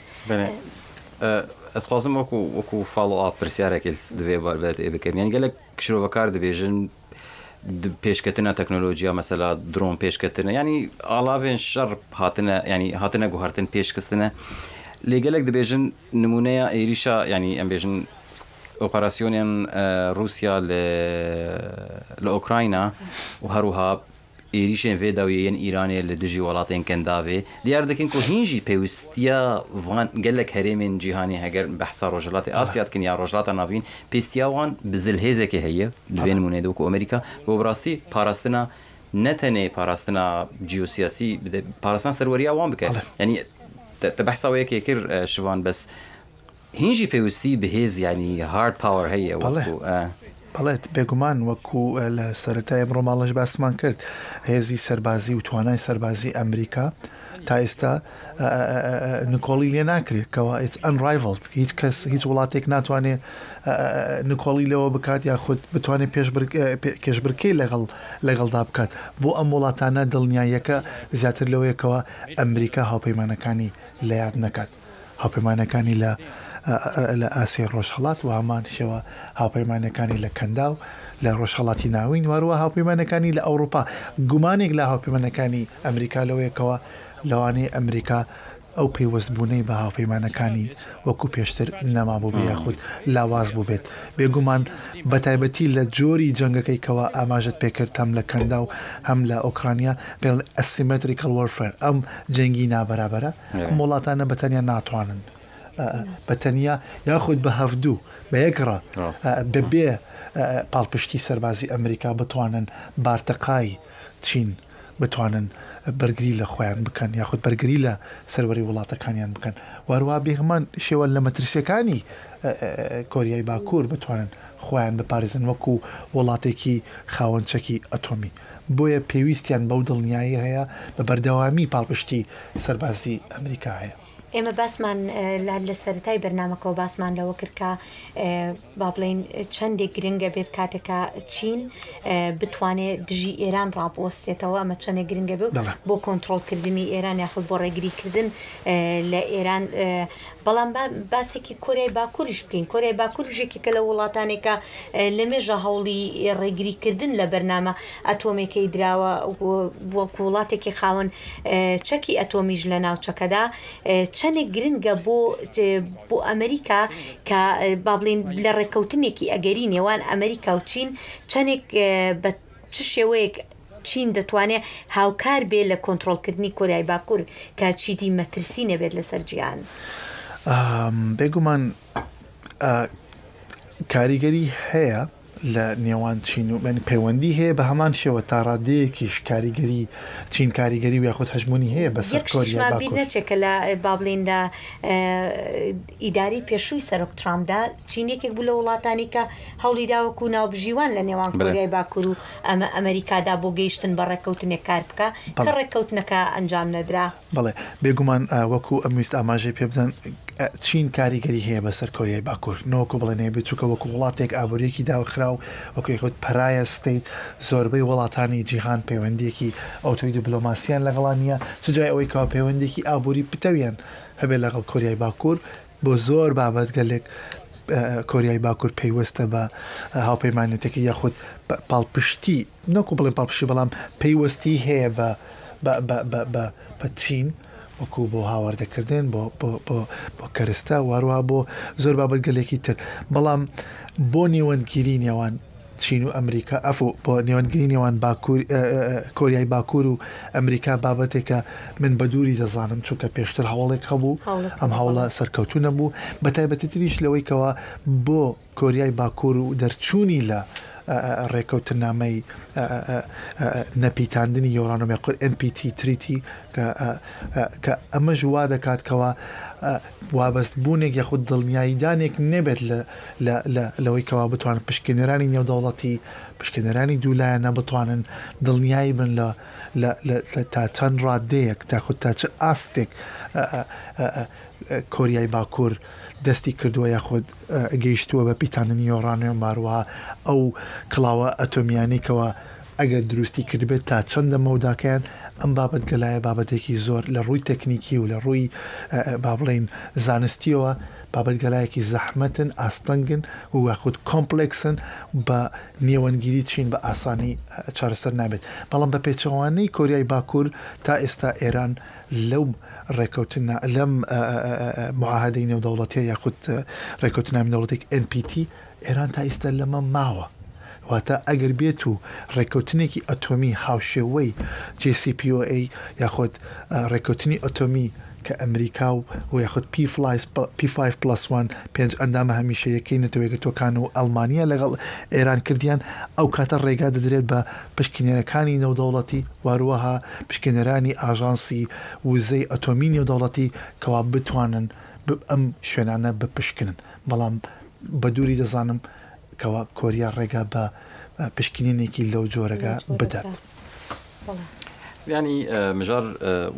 قالكن هلبتكو وقتاجي قلت كاك شوان نكارن د سردانه كدروشي ده مرشي چار سر بوكي وقت قلت يعني قالك تشتني يعني از دبينم كو هولدان تنكرن كو اف ستاتس كو ورا باراستن يعني گرجي الوستر نبن يعني الوستر نبن ورن كيم كرين لي روش وقت خوشي بمينه بلكي حتى راديكي هم امريكا وهم تشينجي راضي بن كو هاجر هالوستر نبن خرابتر نبن باشتر نبن برا خرابتر جي نبن بلا يو عندك كيشه هي دبي چارەسەری بکەی هەندێک کێشەش هەیە ئەبێ ئیدارەی بکەی جا ئەم بابەتانەی کەوا باسمان کرد بۆ منە کێشەیەکی وەکو داخستنی یاخود بەستبوونی گەڕووی هورموز ئەبێ چارەسەر بکرێ چونکە کاریگەری و لێکەوتەکانی تەنیا بۆ ئابووری ئەمریکا و چین نییە بەڵکو بۆ کاریگەریەکانی بۆ ئابووری هەموو جیهان هەیە بێگومان وڵاتێکی زلهێزی وەکو ئەمریکا بەرپرسیارەتی هەیە نەک تەنیا بە بەرامبەر هاوڵاتیانی خۆی بەڵام بە هەمان شێوە بەرامبەر بە هاوپەیمانەکانی لە ئەوروپا هەروە هاوپەیمانەکانی لە ئاسیای ڕۆژهەڵاتیش وەکو خۆتان ئاگدارن زۆربەی لە وڵاتانێکەوە پەیوەستن بە هاوردەکردنی وزە لە ئێران یەخود لە وڵاتانی کەندا و بەهۆی گرانبوونی نرخی سوتەمەنی و بە هەمان شێوە بەهۆی ڕێگریکردن لە هاوردەکردنی وزە لە ڕۆژهەڵاتی ناوینەوە ئابوووریەکەیان کاریگەری تێکردووە بۆ منە وای لێ کردووە هەنێک لە وڵاتانە هاتوچۆکردنی هاوڵاتیانیان بۆ کار کەم ببێتەوە یاخود داوا لە هاوڵاتیانیان بکەن کە لە ماڵەوە کار بکەن یاخود هەندێک لە وڵاتانە پاڵپشتی دارایی بدەن بە هاوڵاتیەکانیان بۆی کەوا بتوانن سوتەمەنی بەو نرخێکەوە گران بووە لە بازارەکانە بتوانن بەدەستی بێنن بۆیە ئەمە وا دەکاکەوە ئەمریکا وەکو وڵاتێکی زلهێز بەڵام لە هەمانێکە زلهێزی وەکو بڵێ بە هەمان شێوە بەرپرسیارەتیشی لەگەڵە باشە ببوورە تبێژە هورمز ینی دوورگای هورمز یەک جوان مژارای گۆ دەوێ وەرە چارەسەرکردن مژارێ دنچنێک و ئەگەر نەیە چارەسەرکردنجی هەریکەم خراپتر نەبن ینی وەکتە گوت ینی بەڕێوەبردن بێت بەڵێ پێم وایە بابەتی گەڕووی هورمز وەکو ئاشکرایە لە ئەولەویات پێشینەی ئەم کێشانەیە بە هەمان شێوە بابەتی بازرگانی یاخود ڕێگری بازرگانی لە نێوان ئەمریکا و چین بە هەمان شێوە بابەتێکی تری گرنگە کەوا بە تایبەتی بۆ سەرۆک دۆناڵد ترامپ بابەتێکی زۆر گرنگە بەهۆی ئەوەی کە ئەو شەڕی یاخود ئەو جەنگی ئابوووریەکەوە لە ماوەی ساڵێک و 5 مانگی ڕابرد و دەستی یاخود لە ئارادایە بەڵام بابەتی گەلایەکی وەکو بۆ نمونە چەکی ئەتۆمی ئێران یاخود چەکی ئەتۆمی کۆریای باکوور یاخود سەروەری وڵاتانی هاوپەیمانی ئەمریکا لە ڕۆژهەڵاتی ئاسیا ئەمان دەتوانین بڵێن لە دەرەجە دووی پێشینەی ئەم بابەت گەلانە بن یاخود بابەتی مافی مرۆڤ گرنگە بەڵام لە پێشینەی یاخود کارەکان یاخود خاڵە گرنگەکانی کە پێویستە ئێستا چارەسەر ببن ئەزانن ئەم بابەتانە درێژخایەنن و دوورمەودان دەکرێت لە داهاتوو دابینەوە سەری وەروە ئەگەر چارەسەر بۆ ئەم خاڵە گرینگە ئانیانە بکرێت ئەکرێ وەکو خاڵی confidence building measure وەکو خاڵێکەوە هەوڵ بدات یاخود یاری دەربێت بۆ دروستکردنەوەی متمانە لە نێوان ئەمریکا و چین کە بتوانن وەکو دوو زلهێز وەکو دوو پێشبڕکێکەری لە سیستەمی جیهانی بتوانن بێکەوە کار بکەن. باشە ئەی سەبارەت بە باجی گومرک ئەو باجە گومرکەی کە سەرۆک ترامپ لەسەر با بڵێن هاوردەی چینی داینابوو تۆ پێ دوایە ئەمە بە تەواوی چارەسەر بکرێتەوە باجە گومرکە کەم بکرێتەوە هەرچەندە بیریشمان نەچێت دادگای باڵا ژیانی بڕیاری دابوو کە بەو شێوەیە دەسەڵاتەکانی ڕێگری کردبوو لە شێوازی دانانی لەو جۆرە باجە گومرکانە. پێم وایە ئەوە بابەتێکە کە لە ڕێگی دانووسانەوە چارەسەر دەبێت لە ئەگەر بێت و چین ئەم وەبەرهێنانە بکەکەوە سەرۆک دۆناڵد ترامپ پێویستێتی یاخود حەزەکە بەدەستی بێنێت کە لە ڕووی جەماوەریەوە لە ڕووی سیاسیەوە لە ڕووی پۆلیتیکل کاپیتەڵەوە بەتایبەتی کە هەڵبژاردننی نیوەی تێرم لە مانگی 11 لە دوای چەند مانگێک لە ئارادایە بۆ دۆناڵد ترامپ ئەمە زۆر گرنگە کە هەندێک وەبەرهێنانی چینی بەدەست بێنێت لەم سەردانەیە لەم لووتکەیە لە بەرامبەردا بە دووری نازانم کەوە سەرۆک دۆناڵد ترامپ بەشێک لەو باجە گومەرگیانەی یاخود ڕێگریانەی کەوە لەسەر هاوردەکردنی کاڵا لە چین دایناوە لەسەر کاڵای چینی و دایناوە هەڵی بگرێت لە بەرامبەردا. بێگومان بابەت زۆرن بابەتەکانی چین و ئەمێش بەردەوامین لەسەر بەرنامەکەی ئەم شۆمان مەدەزانین ئێستا سەرۆکی ئەمریکا لەگەڵ سەرۆکی چین هەر بە بیری بیسەرانی بێنینەوە کە ئێستا لە توێژدان و هێشتا نازانین کە باسی چی کراوە بەڵام بەو هیوایە و توێژ دەستی پێکراوە کە هەندێک لە کێشە بنچینەکانی نێوان ئەمریکا و چین چارەسەر بکرێ یاخود بگەن بە ڕێککەوتنێک بۆ کۆتایی هێنان بە شەڕی بازرگانی بە زۆر بابەتی تر کە ئاماژەی پێکراوە بەر لە کۆبوونەوەکە و بەر لەم کۆبوونەوەیش کۆبوونەوەیکی ترکراوە بۆ با بڵێن ئامادە سازی بۆ ئەم کۆبوونەوەی کە ئەمڕۆ ئەنجام دەدرێمە کۆبوونەوەیکی دووڕۆژیە سەردانێکی دووڕۆژی سەرۆک ترامپە بە یاوەری کاربەدەستە باڵاکانی بەڕێوەبەرایەتەکەی و هەروەها چەندین بازرگانی باڵای وڵاتی یەکگرتووەکانی ئەمریکاش لەگەڵ سەرۆکی ئەمریکادا لەو گەشتەدان بۆ چین و بەمەش وا دەردەکەوێت کە یەکێک لە بابەتە سەرەکیەکانی کە لەم سەردانی سەرۆک ترامپدا ئاماژەی پێ ئەەکەن لەوێ و هەروەها گفتوگۆی لەسەرەکەن ڕێککەوتنی بازرگانیە و هەروەها کەمکردنەوەی نرخەکان و کەمکردنەوەی نرخی نەوتاوە چەندین بابەتی تر بێگومان کە لە بەرنمەکەیە هەیە باس بکرێ بابەتی تایوانی شەکە ئەمە بەلای چینیشەوە زۆر گرنگە و بەلای ئەمریکاشەوە زۆر گرنگە و لە مێژە ئەمە خاڵی با بڵێن ناکۆکیەکانی نێوان ئەمریکا و چین بووە ئەم بابەتە هەرچەندە مارکۆ ڕوبیۆ وەزیری دەرەوەی ئەمریکا پێش سەردانەکەی بۆ چین ئاماژی بۆ کرد کە ئەمریکا دەستبەرداری هەڵوێستەکانی بەرامبەر بە تایوان نابێت جا ئێمە بزانین تاو کاتە چی ڕوودەدات و ئەم ڕێککەوتنانە بە چ ئاقارێکدا دەڕوات یاخود سەردانەکەی سەرۆک ترامپ تا چەندێک بەبەرهەم دەبێت تا چەندێک ڕێککەوتنی باشی لێ دروست دەبێت. باشە هێرۆ ئەم جارێک دەمبیرن بیرە بینەران و ڕۆماڵامە ئیرۆ دەست پێ دکە سبە بەردەوام دکە و ڕۆژینێ بداوی دەبێ هەر ڕۆژێ ئاوایەکی جوداوێ بەرنمەیەکە تایبەت هە بە ئاوایەکی زەندی وێل سەر پلتفۆمێن دەنگی ئەمریکا وەرە پێشکەشکردن هەفکارێمە فەرهاد فەلاحی وێ هەول بدەک و ئاگاهیان هەری داوی پێشکەش بکە و لەگەل هەژمارەکە پسپۆر و میێوانێن دەنەمێن هەول بدن vê serdanê têxin çarçeveyekê deka çawa hem ji bo rojhilata navîn û hem ji bo peywendiyên Amerîka û Çînê heta kîjan radeyê wê ev yek bandorê li van herêma bikin û herwiha li başbûna peywendiyên di navbera Amerîka û Çînê de wekû di hêzên serekî yên cîhanê kek şifan ezan em hêdî hêdî ber bi dawiya bernama xwe diçin ez dixwazim tu bi çend xulekan temaşavanên me parve bike ka çine ku tiştên ku divan piştî van hevdîtinan were çavarê kirin helbet min behsa wê kir te behsa wêkê kir te got dûgeya Hurmuz yek ji wan tiştên serekîne pêşîneyên ku divê were çareserkirin lê bi giştî çi tê çavarê kirin ne gelek cara dibêjin serdaneke fermiye tiştên encamê wê zû zû diyar nabin lê wê yani xelkê ku hal me temaşa dikin divê çavarê çi bikin di qonaxa bêde yan bêjin di çend hefteyên bêde wekû der encama vê serdanê vê lûtkeyê بێگومان پێشببینی تۆزی ئەستەمە بەڵام دەتوانین بە تاڕادەیەکی زۆر بە دڵنیاییەوە پێشببینی ئەوە بکەین کەوا سەرۆک دۆناڵد ترامپ دەیەوێت چارەسەر بۆ پرسی ئێران بەدەست بهێنێت بێگومان هەوڵدانیەتی بۆ چارەسەری جەنگی ئێران بۆیەش ئامادە بوو وەروە ڕەزامەندی نیشاندا لە سەرەتا بە ئاگربەستێکی کورتخایەن لەسەر داواکاری وڵاتێکی وەکو پاکستان بامام لە هەمان کاتە ئەمە ڕەزامەندیشیدا بە درێژکردنەوەی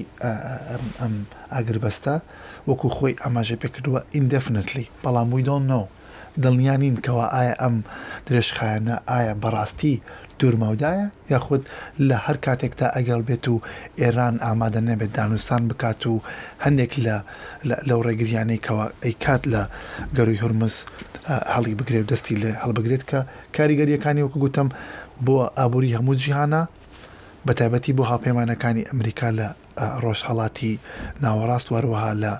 ڕۆژهەڵاتی ئاسیا دوای ئەوە کاریگەریەکانی بەسەر ئەمریکاوەیە بۆیە پێم وایە هەوڵی زۆری سەرۆک دۆناڵد ترامپ بۆ ئەوەیەکەوە پرسی داخستنی گەڕووی هورمز چارەسەر بکات چۆنیش دەتوانێت چارەسەری بکات وەکووتم پێشتر ئەگەر تەنیا ڕێگریەکان لەلایەن ئێرانەوە بواە بۆ کەشتی وڵاتانی ناوچەکە لەوانەیە بابەتگەلێکی زۆر گرنگ نەبووایە بۆ چین بەڵام ئێستا چونکە ڕێگریەکە دوولایەنەیە بۆی کەوا وڵاتی یەکگرتووەکانی ئەمریکا ڕێگە نادات بە هاتنە دەرەوەی هیچ کەشتێک لە گەڕووی هورمز ئەگەر بێت و ئەمریکا ئەگەر بێت و ئێران بەردەوام بێت لە ڕێگریکردن لە کەشتەکانی وڵاتانی تری ناوچەکە بۆیە ئەبێت بە تەواوی ترافیکی هاتوچۆی کەشتی بازرگانی ئاسایی بکرێتەوە ئەوە مەرجی سەرەکی سەرۆک دۆناڵد ترامپە پێم وایە چین ئامادەیە لە ڕووی دیپلۆماسیەوە کاریگەری بخاتە سەر ئێران بۆ ئاسایکردنەوەی ئەم پرسگەلە کە پرسێکی زۆر ئەولەویەت و پێشینەیە بۆ بازاری ئابووری جیهان بۆ ئابووری چین واروها بۆ بێگومان ئابووری واروها پێگەی ئەمریکا وەکووتم زلهێزێکی بەرپرسیار بەرامبەر هاوپەیمانەکانی نەکتەنیا لە ئەوروپا بەڵام بە هەمان شێوە لە ئاسیاش. و هەروەها هەر ئەمڕۆ لە کاتێکە لە دەمی گەیشتنی سەرۆک ترامپ بۆ چین هەر لە کاتێکا کە گەیشتە ئەوێ و پێشوازی لێکرا هەندێک گۆڕانکاری لە بابلین لە نرخی دراوی لە نرخی دۆلاریشە بەدیکرا بینیمان دەست بەجێ نرخی دۆلار بەریز بۆەوە ینی کەواتە ئەم سەردانە وەکو پێشتری ژاماژەمان پێکرد تۆزێک متمانەی لە نێو بازاڕیشدا دروست کردووە ئەمەش پێم وابێ زۆر گرنگ ئەبێ لەم کاتەیە با بڵین بۆ وڵاتی گرتوەکانی ئەمریکا لە کاتێکا نرخی شتومەک بەهۆی بەریزبوونەوەی نرخی سوتەمەنی زۆر بەریز بۆتەوە ئەمەش هاوکاریەکانی هەندێک لەم کاتەیە هاوکاریەک ئەبێ لە ئەنجامی ئەم شەڕێکە ئێستا ڕوویداوە. بەڵێ بێگومان ئاماژەکانی ڕوون و ئاشکرایە بەوەی کەوا ڕاستە دووزل هێزن لە پێشبڕکێدان بۆ سەرداری لە سیستەمی جیهانی سیستەمەکە لە جیهاندا بەڵام لە هەمان کاتیشدا لە بەردەوامیدان لە گفتوگۆ لە پەیوەندی دیپلۆماسی ئاماژەکەرێکی دڵنیاکەرەوەیە بۆ بازاڕی جیهانی بۆ سامگیری بازاڕی جیهانی کەوا دەتوانین ناکۆکانمان ئیدارە بکەین بەڕێوە ببین نەوەکو ئەم ناکۆیخانەمان قوڵ ببێتەوە لێکەوتەی زیاتری بەدوای خۆیدا بهێنێت. سیروانەمە وەکو بابەتێکی با بڵێن سیاسیش پێم وابێ ئەگەر ڕێکەوتنێک بێتە ئاراوە دەستکەوتێکی گەورە بێ بۆ سەرۆک ترامپ لە بەرەوەی لە ڕابردووە هەمیشە باسی لەوە کردو ینی زۆر جەخت لەوە ئەکاتەوە چەند ڕێککەوتنی ئەنجام داوە چەندێک هەوڵی داوەکە کێشەکان بە ڕێگای ئاشتی چارەسەر بکە ئەمەش پێم وابێیان دەستکەوتێکی گەورە ئەبێ بووی دەگەر ڕێککەوتنێک بتوانە ڕێککەوتنێکی لەو جۆرە بێنێتە ئاراوە بە تایبەتی لە کاتێکە ئەگە ینی سەردانی ڕابردووش بۆ چین کە نزیکەی 10 ساڵ لەمەوبەر بوو لە ساڵی 2017 ئەو کاتەش خودی سەرۆک ترامپ ئەو سەردانی کردبووە پێشوازێکی زۆریشی لێکرا. یعنی یەکژێ باوەریەن داکترن یا ئاسەرەکیە وی سەرۆکی باوەریاوی ئەوە دەبێژە ئاشتی بڕیا هێزێ ئەو دەبێژە ئەمە ئەمریکا ئامادەیەک و هێزێ بینە هۆلێ و سەرۆک ترامپ گەلێک جارە گوتیەک و هەژمارەکە ناکۆکی و شەڕ بداوی ئانینە ئەن ئاگربەستێن مایندە پێک ئانینە لێد هەمان دەمێدە ئامادەیەک و هێزێ بکاربینەش بۆ کۆی ئارمانجێ پێک بینە. ئەس دەبێژم دوێ چارچەوەیش دخوازش چینێر بدە خویاکردن و ئەزوتە ئەمکارن بە هەڤڕە وەرن سەر ماسەیە ئەم دکارن هەندێک ناکۆکی و جوداهێن خۆدەینن ئالی ینی هەریکێم ئەف سەرۆک ترامپۆلۆ دەبێژە لێ هەنێک مژار هەنە مژارن پرەنسیپینە بۆ ئەمریکا تشتێک و کەک شڤان دوێ هەفپەیڤینێ دەوێ ڕۆمالێدا باش لەسەر ئاخوی مژارێن سەرەکی کۆش بۆ ئەمریکا نەتەنێ پرەنسیپینە لێ گرینگەش بۆ کۆ ئەمریکا ئەو هێزا خۆ یان باڵادەستیا خۆل ئەمریکا لە سیستەما ناونەتەویدا بدۆمینە و دەمان دەمێدە چینێر بێژە و تب خۆشی سوودێ ژوێ سیستەمی وەردەگرە کە ئەم بە هەڤڕە وەرن وێ سیستەمێ بپارێزن نەگۆ چین ببە سەدەمێک کۆ ئەف سیستەم تێک بچە ئەمریکا تخوازە داویا داوی وێ پەیامێ بدە چینێ و بدە کۆمەلگای ناودەوتەری کۆ ئەز هین لەڤرم هین وەکت بێژن یاسەیەن یاریە دەستێ بدەن و لێز ئامادەمێ بۆ وڵاتێکی وەکو چینێر کار بکەم ji بۆ ئالۆزی چێ نەبن. باشە لە ئەگەری با بڵێن لە ئەگەری ئەوەی کە لەم سەردانە و یاخود لە وتوێژەکان لەگەڵ کاربەرستانی چین ئەگەر شێوازی وتوێژەکان بە شێوازێک بوو کە بەدڵی ئەمریکانە بوو یاخۆ ئەوان لە بەردانواندن نەکەن و سوور بن لەسەر داخوازەکانی خۆیان کە بەلای ینی بەلای ئەمریکاوە مای قبولکردن نییە تۆ پێت وایە ئەمریکا بتوانێت هەڵوێستێکی تند دژ بە چین بگرێتە بەر؟ بێگومان هەڵوێستی تند بەردەوامدانی ئەم شەڕی بازرگانیەکەوە لە ساڵی ڕابردووە بەردەوامە لێکەوتەکانی بۆ ئابووری هۆرد و وڵات زۆرە بەڵام دەتوانم بڵێم لەوەش لە پێشینەتر بۆ کاریگەری لەسەر ئابووری هەردوو وڵات بە تایبەتی ئابووری چین داخستنی گەروی هورمزە سەرەتا لەلایەن ئێرانەوە دوای ئەوەش وەکو بەرپەرچدانەوە وەڵام لەلایەن ئەمریکاوە بۆیە پێم وایە لە ڕووی ئەم بەرپەرچدانەوەیەوە ئەمریکا توانە بڵێم ئاماژەیەکی ناردووە بۆ چینکەوە ئێمە ئامادەین بۆ بەکارهێنانی هێز لە بەرژەوەندیەکانمان لە تەواوی ناوچەکە لە ڕۆژهەڵاتی ناوەڕاست یاخود لە بەشەکانی تری جیهاندا لە بەرامبەردا ئاماژەکە لە بەخشێوەیەکی ناڕاستەخۆ یاخود ڕاستەخۆ ئەوەیەکەوە دەبێت تۆ لەگەڵ ئێمە کار بکەی ئەبێ دانوستان بکەی بۆیکەوە ئەو ڕێچکەی کە بەردەوامت هەیە لە گەشە سەردنی ئابووری کە پەیوەستە بە بارودۆخی ئابووری جیهانەوە بە بەدەستهێنانی وژە وەروەها بە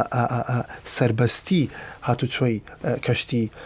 بازرگانی وەروەها سوتەمەنی لە نەکتەنیا لە ڕۆژهەڵاتی ناوەڕاست لە بەشەکانی تریدان ئەم مۆدلە لە بەرژەوەندی تۆدایە بەڵام بۆ ئەوەی بەردەوام بێت دەبێت لەگەڵ ئێمەیە کار بکەیت دانووسان بکەیت. بەڵێ بەردەوامین لەسەر بەرنامەکەمان بەڵام لە کۆتایی بەرنامە نزیک دەبینەوە سیروان ئێمە هەروەکو ئاماژت پێکرد ئێمە بەردەوام دەبین لە ڕووماڵکردنی سەردانێکی دڕۆژی دەمەوێت لێرەشەوە بینەران و بیسەرانمان ئاگادار بکەمەوە کە دەتوانن بۆ دوایین زانیاری هەمیشە سەردانی ماڵپەڕەکانی بەشی کوردی دەنگی ئەمریکا بکەن و دوایین هەواڵ و زانیاری لەسەر ماڵپەڕەکانمان بەدەستبێنن بۆ ماڵپەڕی کرمانجی دەنگی ئەمریکا.com و بۆ ماڵپەڕی سۆرانیش دەنگی ئەمریکا.com و هەروەها ئێمە لە پلاتفۆرمەکانی سۆشیال میدیا هەم لە ئینستاگرام لە فەیسبوک بەردەوامە بین و لە تویتەریش بەردەوامە بین لە ڕووماڵکردنی ئەم سەردانە و هەموو بابەتەکانی مان هەروەکو ئاماژەمان پێکرد و گۆشتان لێبوو کە هاوکارمان فەرهاد فەلاحی لە بێژینگە لەوێەوە دوایین زانیاریمان دەداتێ لەسەر و گفتوگۆکان لەسەر بارودۆخی کە ئێستا لە چین ڕوودەدەن گفتوگۆکانی نێوان کاربەرسانی ئەمریکا و چین. گەلێک سپاس هێرۆ گەلێک سپاس کەکشوان فازل پسپۆرێ پەیوەندیên نێو دەوڵەتی سپاس بۆ بەشداریاتە بۆ وەختەکە درێژ بمەڕەما گەلی بینەران حتا سبە ببینن دخێر و خۆشیێدە.